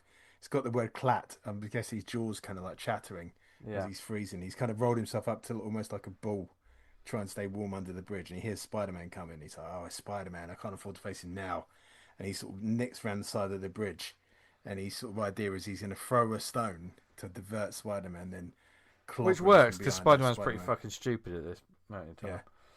I guess his spider sense wouldn't go off because Stegron's absolutely zero. He hasn't gone off all bloody issue. But you got to love Stegron. He's turned into a dinosaur, but he's retained sort of Luke Cage like wrist bracelets. Oh, you got to love that. He's got you got to retain the bling, haven't you? I honestly felt quite sad for him at the end of this comic, Stegron. Because the effort he uses for the distraction, he basically collapses and slides into the river, which I thought maybe physics. I mean it's pretty cold if what the river he fell into immediately freezes over the top of it. Yeah. Well, good news, folks. He comes back, so he's just hibernating. So that's a good news. So he sort of slips into the water, kind of like, "Oh, I could have been master of the world," and trails off, and then he slides into the water, and his hand does like the Terminator 2. It does do the thumbs up. Yeah. His hand just goes under the water. And Spider-Man doesn't see any of this. Dead. He's lost him. No. Yeah. And then it cuts to the next page, the epilogue. And then can I just say, I fucking love this epilogue. This is all I want out of a Christmas comic. Yeah. It is gorgeous. Spot, you get the snow around the window. Yeah. What year did this come out? Was it 76? I think. Yeah, and I think this is at a time where New York, let's be honest, in the past was a very not a very nice place to be. It was very dark. It was very dirty, like crime-ridden. It was not safe or nice. And they even bring that into the dialogue. Because Peter Parker's talking about how beautiful New York looks after a snowstorm because it's all look beautiful. And he goes, "Too bad it never lasts very long." Because he says the city looks so innocent and clean. Too bad it never lasts very long, which I think is obviously them pointing out that New York isn't at this time. It's not a great place to be. The world of movies and TV paints New York as a fucking horror zone. Yeah. At this period, yeah. You remember this is pre-Star Wars. This is pre a lot of things. This is. And he's got the Connors family around the tree, and he leaves a present that says "Season's greetings from your neighborhood Spider-Man." Yeah. And then that last panel is just fucking amazing. Great. What I love about that, it made it truly Christmassy because it's Spider-Man sort of swinging towards us, saying "Merry Christmas, New York, you great big shiny apple, you, and God bless us, everyone." And the frame of the panel is holly, holly and berries, and he's got the Christmas tree there, and and that's Christmas morning. He's still fucking Spider-Man-ing it up. Yeah, and the thing is, like, Spider-Man is New York for me. You can say maybe the Fantastic Four, you can say a couple of other characters, but for me, Spider-Man is New York. It's the water towers and the top of buildings and sitting on flagpoles and all this sort of thing. That's the epitome of the best character for New York is Spider-Man. Yeah. And like, it just doubles down on the fact that it's all this one page, and he goes back to see the Connors family, but they're so happy. He's like, and he says, "There's not enough money in the world to make me disturb that." So and he's a loner and he's Spider-Man. He's always, even then, he's never making it home to MJ to see her. He's rushing to see Aunt May. J. Jonah hates him. A lot of the public hate him. He's not in a fucking team. Yeah. Yeah. And this is like be on his own. Yeah, this is like 19 pages, absolutely fucking just jam packed, just rattled along. Fucking it's a joy. If you listen to this before Christmas or after Christmas, around the Christmas period, literally like find this out. If you want a really sort of nice Christmas fun issue, Amazing Spider-Man 166 is a brilliant example of it. It'll just because like you say, Tony, like at the end, just makes you feel Christmassy. Some Christmas comics are great Christmas comics and they tell good stories, but they're not always Christmassy. Do you know what I mean? You don't feel, you don't feel like the comic itself is saying "Have a great Christmas." It literally says that at the end of this issue. It's saying to the reader, "Have a brilliant Christmas, everyone." Do you know what I mean? So, and then it says next issue, J. Jonah Jameson is the Spider Slayer is going to strike. So, and also Will-O-the-Wisp comes back. We get a Will-O-the-Wisp appearance. Oh my word! It's pretty good. Is that the most startling? Is that the most startling new superstar of all? That's him. Yeah. Oh, yeah. My word. We remember Will-O-the-Wisp as a children's TV character. Yeah. Yes. God, I remember that. Kenneth Williams. Yeah. But this is I thoroughly enjoyed this one. This was I just had a feeling I mean, what did we all feel like at the end of reading this? I know we've broken it down and talked about some art. Oh man, this is massive nostalgia for me. This is almost my favourite period of Spider-Man. When was the last time you read this particular issue? You think? More. 20 years ago, 30 years ago. Wow. Probably. Yeah, at least. I certainly read it when it came out in Marvel UK. Yeah. I don't own this issue, the single issue. I only own the reprints. I've got a load of issues around it. I've got the next issue, for example, which is the Spider Slayer issue. But no, it's been a long time. What about you guys? The first time for you guys? Yeah, first time. A lot first of time I read this. Yeah, the first time. A lot of the Spider, certainly the back catalogue that came before my time. It's an issue here. It's an issue there. There's never been a run of it. When I was reading it, like I say, it's the Bagley times. Do you know what I mean? Or from the sort of Larson onwards. We're talking those sort of artists and stuff like that. So, but no, it was a joy. I've just had fun, and it's surprisingly like we say, there was a lot of dialogue in it, but surprisingly quick read. Yeah. Absolutely fine. Yeah. He nails Spider-Man in this. Yeah. Absolutely nails him in every panel. And there's just such a great physicality to him. It draws the perfect Spider-Man for me. Yeah. I think Spider-Man is for me pretty much. I think Mate, he's one of the pillars, isn't he? It's also. Comics. I think it's the. I'm about to say a big statement that I'll probably think about after I've said it, but for me, I think the perfect superhero costume. Yeah.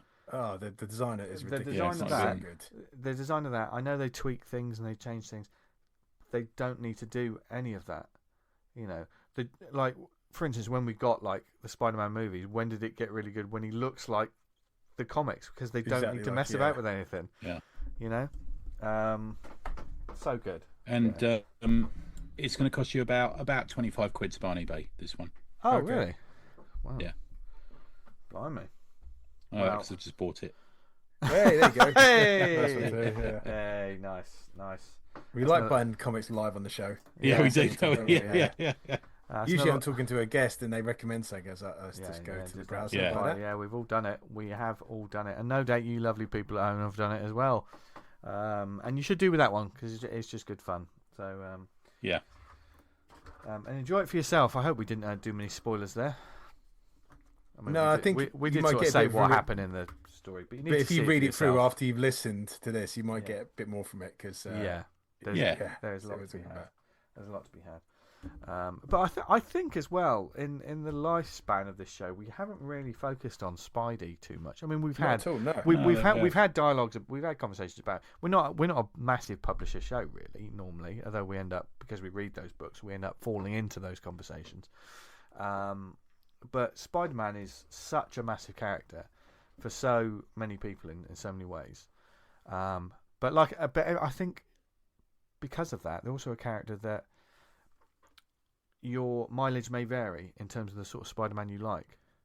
Because I know there are big stories where serious things happen, but come on, man, I don't want Spider-Man to fucking lose his baby or things like fucking stuff like that. Do you know what I mean? That's not the Spider-Man I go in for. I know the hardships that he goes through. It's difficult, but there's a joyful web-slinger. That's what I like. The friendly neighborhood Spider-Man is my Spider-Man, not the I'm a hero and therefore I'm tortured and my life is awful. If I want that, I'll read some Daredevil. Do you know what I mean? It's interesting. All our Spidey artists with the kind of the classic to sort of none of the modern stuff. Yeah. Like it's. I mean, Pepe Larraz is drawing it alternatively on Amazing Spider-Man with JRJR at the the moment. Pepe I mean, I wouldn't say that. I'm not cast aspersions. I know Humberto Ramos is one of my favorite artists, and he's done loads of Spider-Man. Yeah. And he's a brilliant artist for stuff like that. I'll send you a picture of the Spider Slayer and Willow the Wisp from the next issue, by the way, on WhatsApp. Nice. We'll have to put that on there. The Substack. Oh my word, that wasn't what I was thinking at all. Willow the Wisp. Yeah. Wow. I love that fucking Spider Slayer suit. It's great, isn't it? With his big face on it. Yeah. Yeah. And there's a bit where he's roller skating down the stairs. He's got roller skate. He's like got tank tracks on the bottom of his legs. But it's a shame we couldn't see that in the films with fucking the guy who plays Jonah Jameson with his face on the screen. Yeah. That would have been amazing. Yeah. That was perfect casting as well. It was. But we've had a little bit of a Christmas Spidey loving. But let us know. Keep the conversation going, of course. If you're on the Slack, in the podcast discussion channel, which is all, always keep the conversation going. If you're a friend of Spider-Man, a fan of Spider-Man, what are your answers to the questions? Who's your favourite artist and who's your favourite sort of villain? Drop in some images, some pages, covers. Yeah. Hell, if you've drawn Spider-Man yourself. I'd like to see that. Because that costume, I've done it quite a few times. It's difficult, isn't it? Yeah. I've seen tutorials on how to do his face, the webbing. It's really tough. Yeah. Really easy to fuck it up. Yeah. It's always it's always mad, isn't it? So characters that are possibly more difficult to draw than other characters have become massive. So Spider-Man at Marvel and Batman at DC, they're not simple, are they? No. To draw. It's like I'd rather like Tarzan was big or something. It'd be easier then, wouldn't it? Yeah. But let us know, because we want to know what you think, and of course, join the Slack if you want to join the Slack.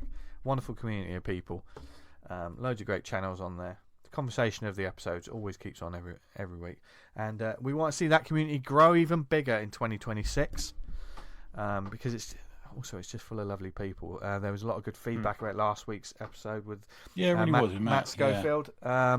Really appreciated him chatting to us and being so open and honest, and the listeners really appreciated it as well. So it was great to see. So if you want a link, it's on the bottom of our Substack posts each week. Yeah. You can click straight to it. You might need to. It's a different one. I've had to change it, Dan, because we got one that looked a bit like a bot coming.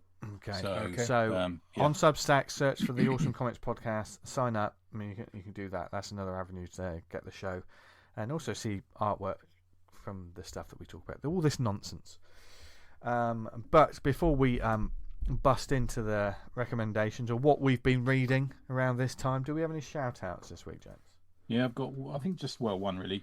Why haven't you ordered Drawn Under the Influence 4? DUI 4? What is wrong with you? Oh yeah. Get on the bandwagon and join the cool crowd, because we're all ordering it.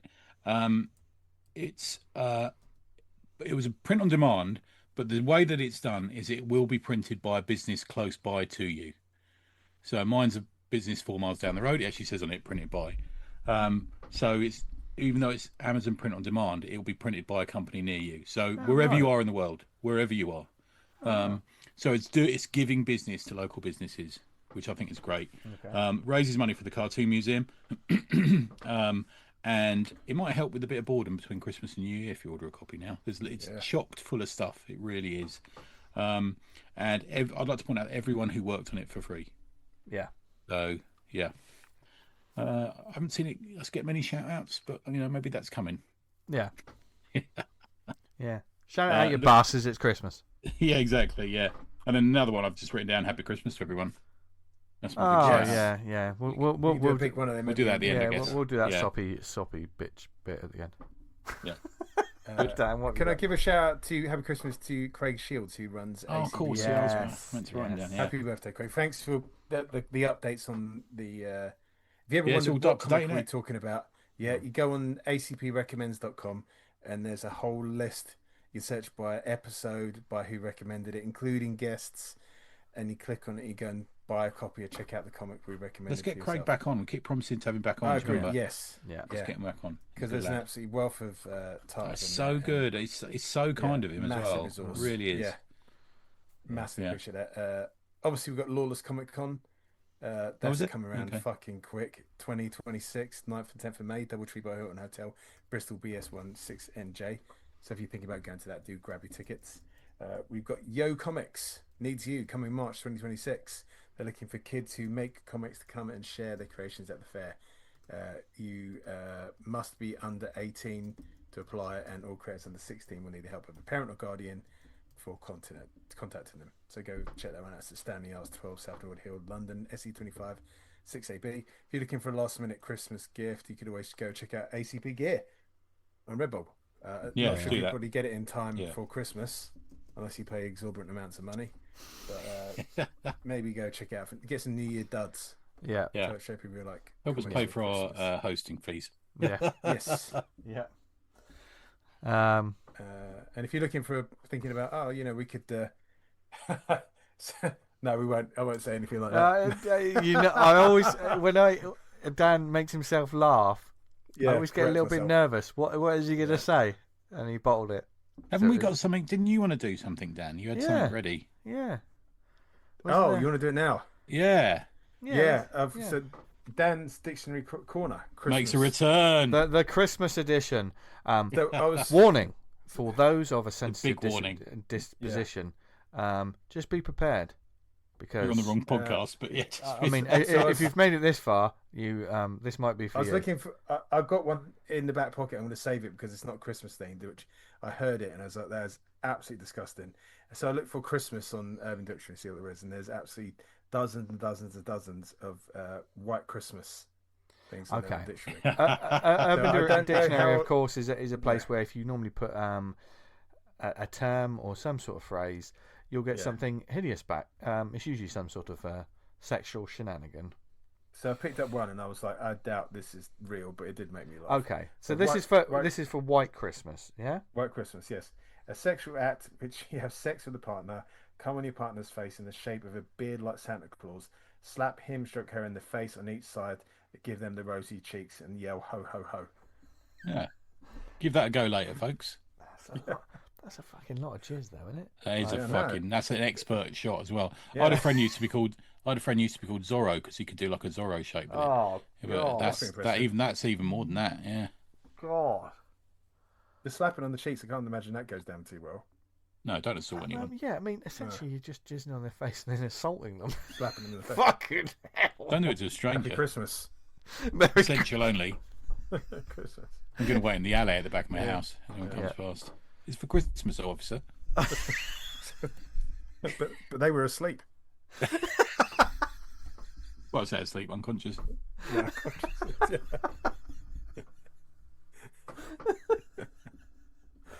Fucking hell. Yes. Fucking hell. Degeneracy at Christmas. Yes. So, ho, ho, you hoes. Anyway, right. Shall we, we've been reading some books and we want to recommend some stuff. Tony, have you got a couple? Yeah, I have. Yeah, I think you're going to join me on this first one, Dan. So, Galaxy Grappling Alliance. You can do a tag team. Yes, good, well done. GGA, Galactic Rumble. The year is 3225, and all disputes are between states and countries or whatever are solved by this the Grappling Alliance, the sort of wrestling alliance. The world is under the wrestling is under new management. It's the Zentris Syndicate, and they call 30 all-stars of the GGA have been invited back for the ultimate battle. This is from our buddies at ArtNineTwo, Damien, the Omen, Ed. The comic opens in a rewind. Now, you got to appreciate this comic is done in two different visual styles. So the let's do a rewind moment 4 years previously is done in one style, and then we get into the wrestling proper, which is done in I'm going to say in a more traditional sort of comics style. It's limited colours in the rewind bit, a lot of really deep shadow, almost Sin City-esque in its sort of depictions in that. And it opens, like I said, 4 years previously, and there's a tired wrestler, like an old warrior, he's on his uppers, and he's doing the low rent clubs and fighting arenas and stuff like that. It's a bit like that bit at the start of X-Men where Wolverine's fighting people for money in a sort of some lone town somewhere, isn't it? He's very much like a kind of a Hulk Hogan-esque figure. Yeah. There's a little bit of that, the wrestler from that movie there somewhere as well, I think. Which I rated that movie, actually. I liked that movie a lot. I don't know if I was into wrestling like you guys. It's good. Marisa Tomei's in it as well. It's always good. Wasn't that massive into wrestling myself, I've got to admit. But I know Damien is, isn't he? I know you are, Vince. So he's put into the battle, into this sort of cage fight, like a brutal, almost to the death cage fight with this guy called the Beast Volkov, and he's a giant man. He's previously been banned. This other guy's been previously banned from the GGA for killing spectators. So that goes back. I don't know if you ever heard that story of when in Rocky, is it Rocky 3 when Stallone fights Hulk Hogan. Hulk Hogan, isn't it? Yeah. Well, there's the story that there was some Marines they got into just as an audience. They paid him to be extras, and he gets in a fight with 3 Marines in the audience because they're fucking taking a piss out of him.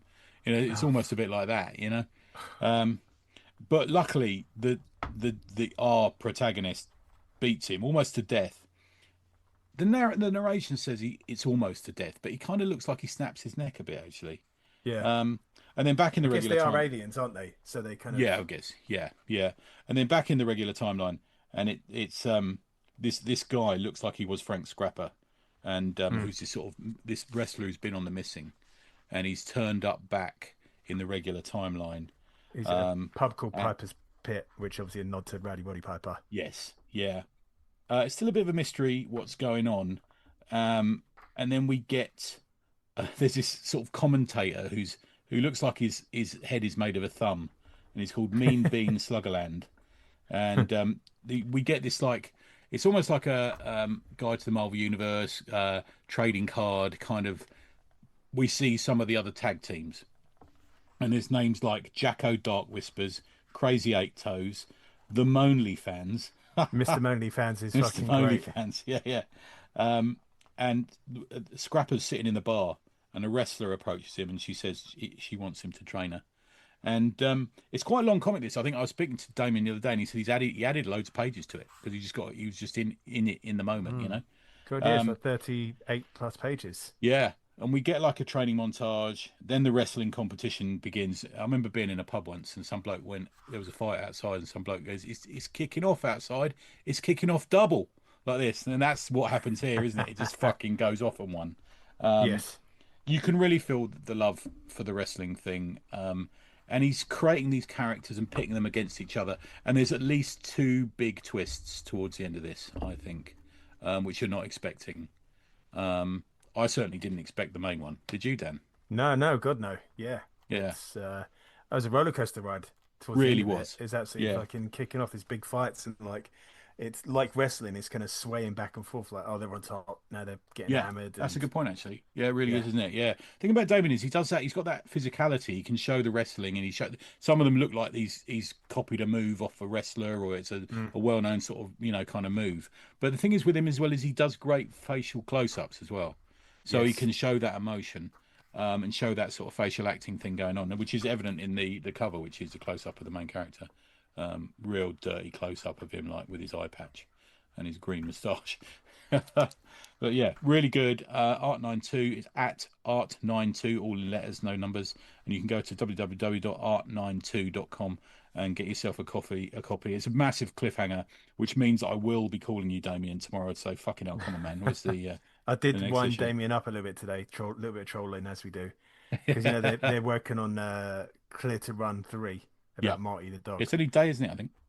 Yeah, and I said, why do you call it Clear to Run 3, but like replace the E's with threes? He didn't like it. Fair enough. People would pay for that idea, wouldn't they? Yeah, man, the big bucks, leaving them on the table there. Some wanker in some film studio. Oh, God, it's amazing. So, Galaxy Grappling Alliance, Galactic Rumble. There you go. It's good stuff. Yes, go check that out. Nice. Yep. Dan, what have you got? I have got a comic called The Devil of Pine 16, which I came along across on just on comic forums. This guy was kind of like Tuumen, Twmen, written and illustrated by him. He's just released it, and he's just kind of cluster bombing loads of places. And I found it, and I was like, "Oh, this looks really nice," and gave it a read. And it's a really interesting comic, lovely art style. It starts off with kind of like a school for an older kind of lady who's teaching these various students to get into sort of the supernatural and investigate the supernatural and kind of keep a lid on stuff. And they're all kind of the top of their class, and three of them go off to do these assignments. And Albert Iqbal is kind of like the main character of the story. It's pointing out like his religion plays into it, but he's a Muslim, and he says, "You're not doing any of that stuff. You're going to be going to Pine 16, which is essentially like a repository of all this kind of occult stuff." And he's sitting on the front desk playing video games as stuff comes in and out, and he's just absolutely bored. And it's like, I'm kind of wasted here, but there's more than meets the eye. And him and his teacher are playing a bit of a long con, which plays out as the story does. This is on Global Comics. You can I found it's on Global Comics. You can read for free. If you devil the Pine 16, a Devil of Pine 16, pop out. He's got his characters are really, the way he does characters, they're really kind of like animated and bulky. They're not like kind of slimline. They're like the big features, big eyes, mouth, ears, nose. They're almost kind of cartoon like, but they're very kind of real, and they occupy the space.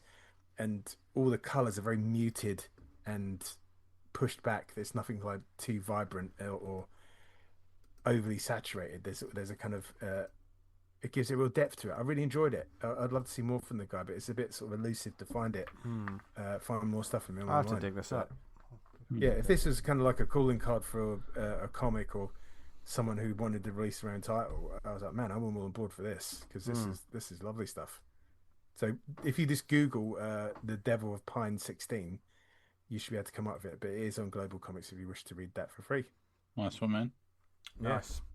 Yeah. My one first comes with a mini shout out, and that's the one that Sam Hardacre, who gave me a shout a couple of weeks ago about a book that, being a fan of the one and only Jamie Smart from back in the day, I should probably be aware of.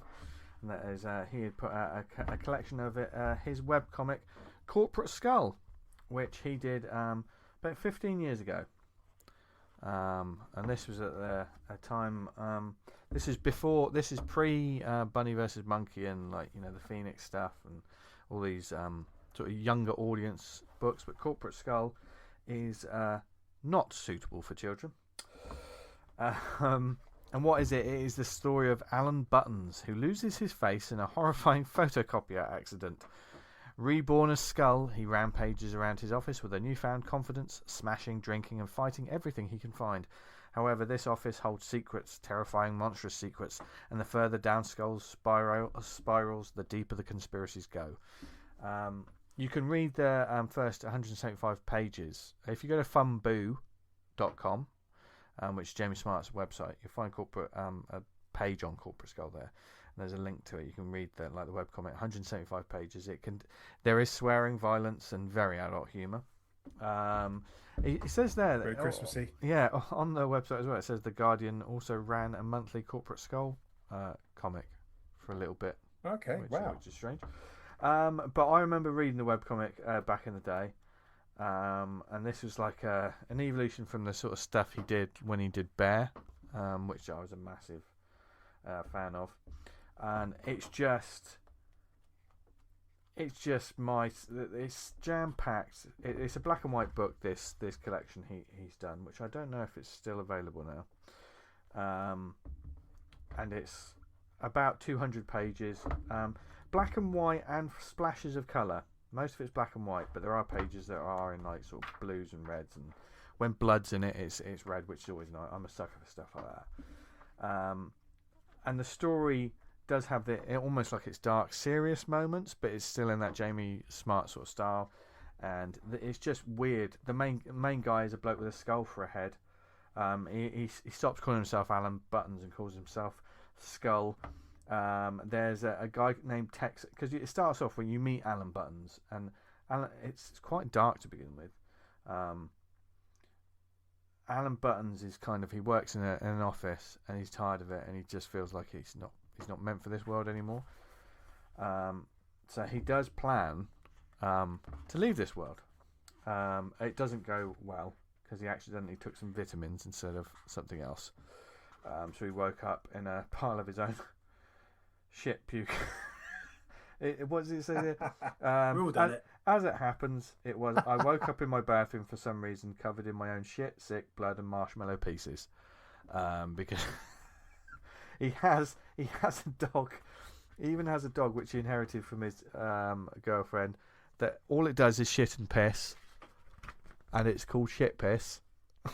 It is an ugly dog, and you can see it's there's so many ball bags in this comic. But yeah, and there's a girl he likes at work, and she lost one of her earrings in the photocopier. Don't know how. He goes in to try and fix it, and she accidentally presses the button when he's in it, and it rips his face off.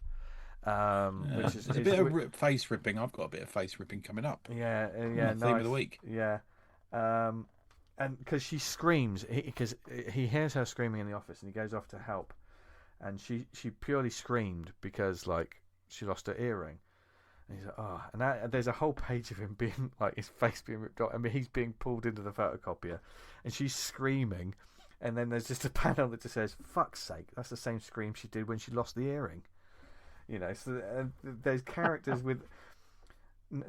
One of my favourite characters is a nice guy in the office called Johnny Tits. What a great name! He's a popular guy. He's a nice guy, and he's friends with Skull. There's a guy named Texas, who you meet at the beginning, and he's the classic office, thinks he's funny, he's a prick, and as soon as Alan becomes Skull, it completely switches, and Skull's just treating this bloke like absolute shit. And like throughout the whole book, he's treating this bloke really poorly, but in the best kind of way. I absolutely loved it. I mean, I'm still like, I'm about 50 pages in, and it's just a joy for me.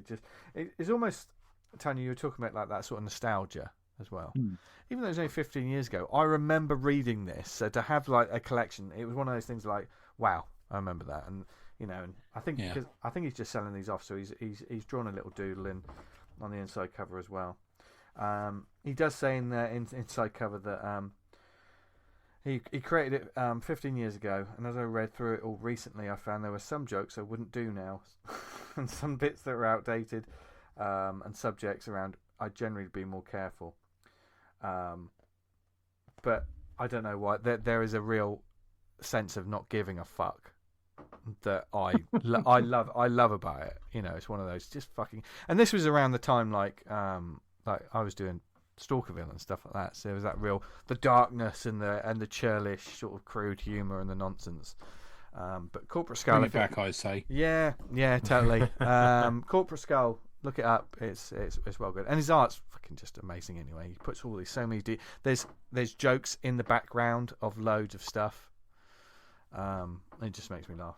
So that's my one. That's what I've been reading. Tony, what else have you got? Final one. I have to talk about this. I know a lot of the folks on the Slack have got it, but it's Monkey Witness, Monkey See, Monkey Shoot, from Zach Cahill. I've got to get his name right. I've been saying it wrong for years, and I heard him on the Mega City Book Club. Is it Cahill? Cahill, I think. Yeah. Oh, sorry, Zach. We always call you Cahill. I know. I'm really sorry.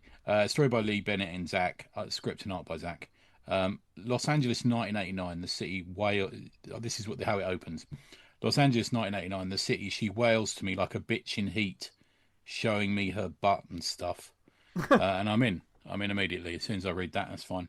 A4 magazine size. Only £5. It's really good value. Zach Cahill .bigcartel.com, CAHILL. Is on Patreon. He's Patreon. I follow this Patreon. It's really worth it. / Zach Cahill. If you go back a few months, you will hear Zach talk about his comics on here when we had him on. And if you go to last week's Mega City Book Club, episode 316, you'll hear him talking with Eamon about We 3 and a little bit about his own comics as well.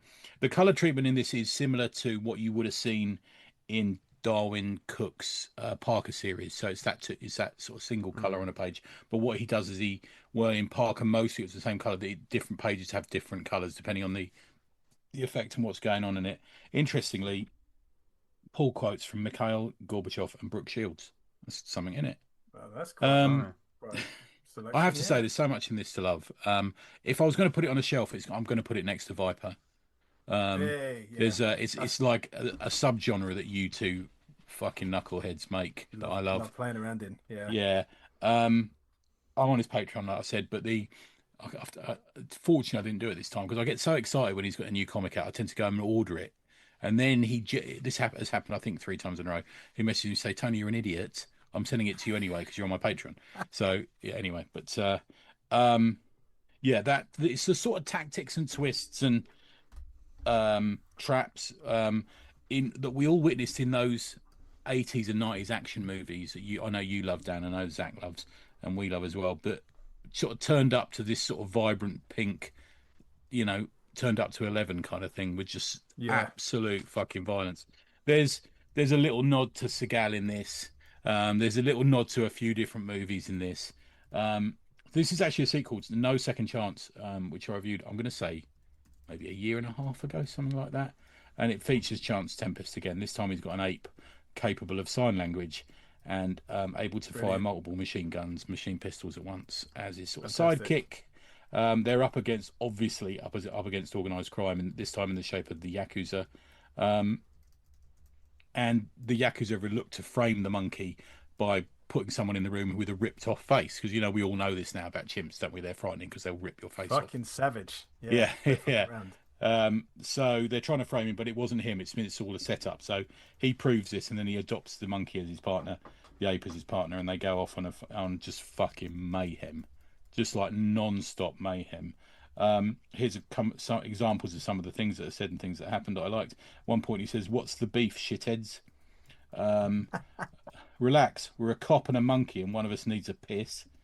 And then somebody said to him, "Oi, your monkey's taking a shit," and he said, "Yeah, he'll do that." And there's chimping is where you poo in your hand and throw it at someone. It's called chimping. I've never done it. Dan's done it.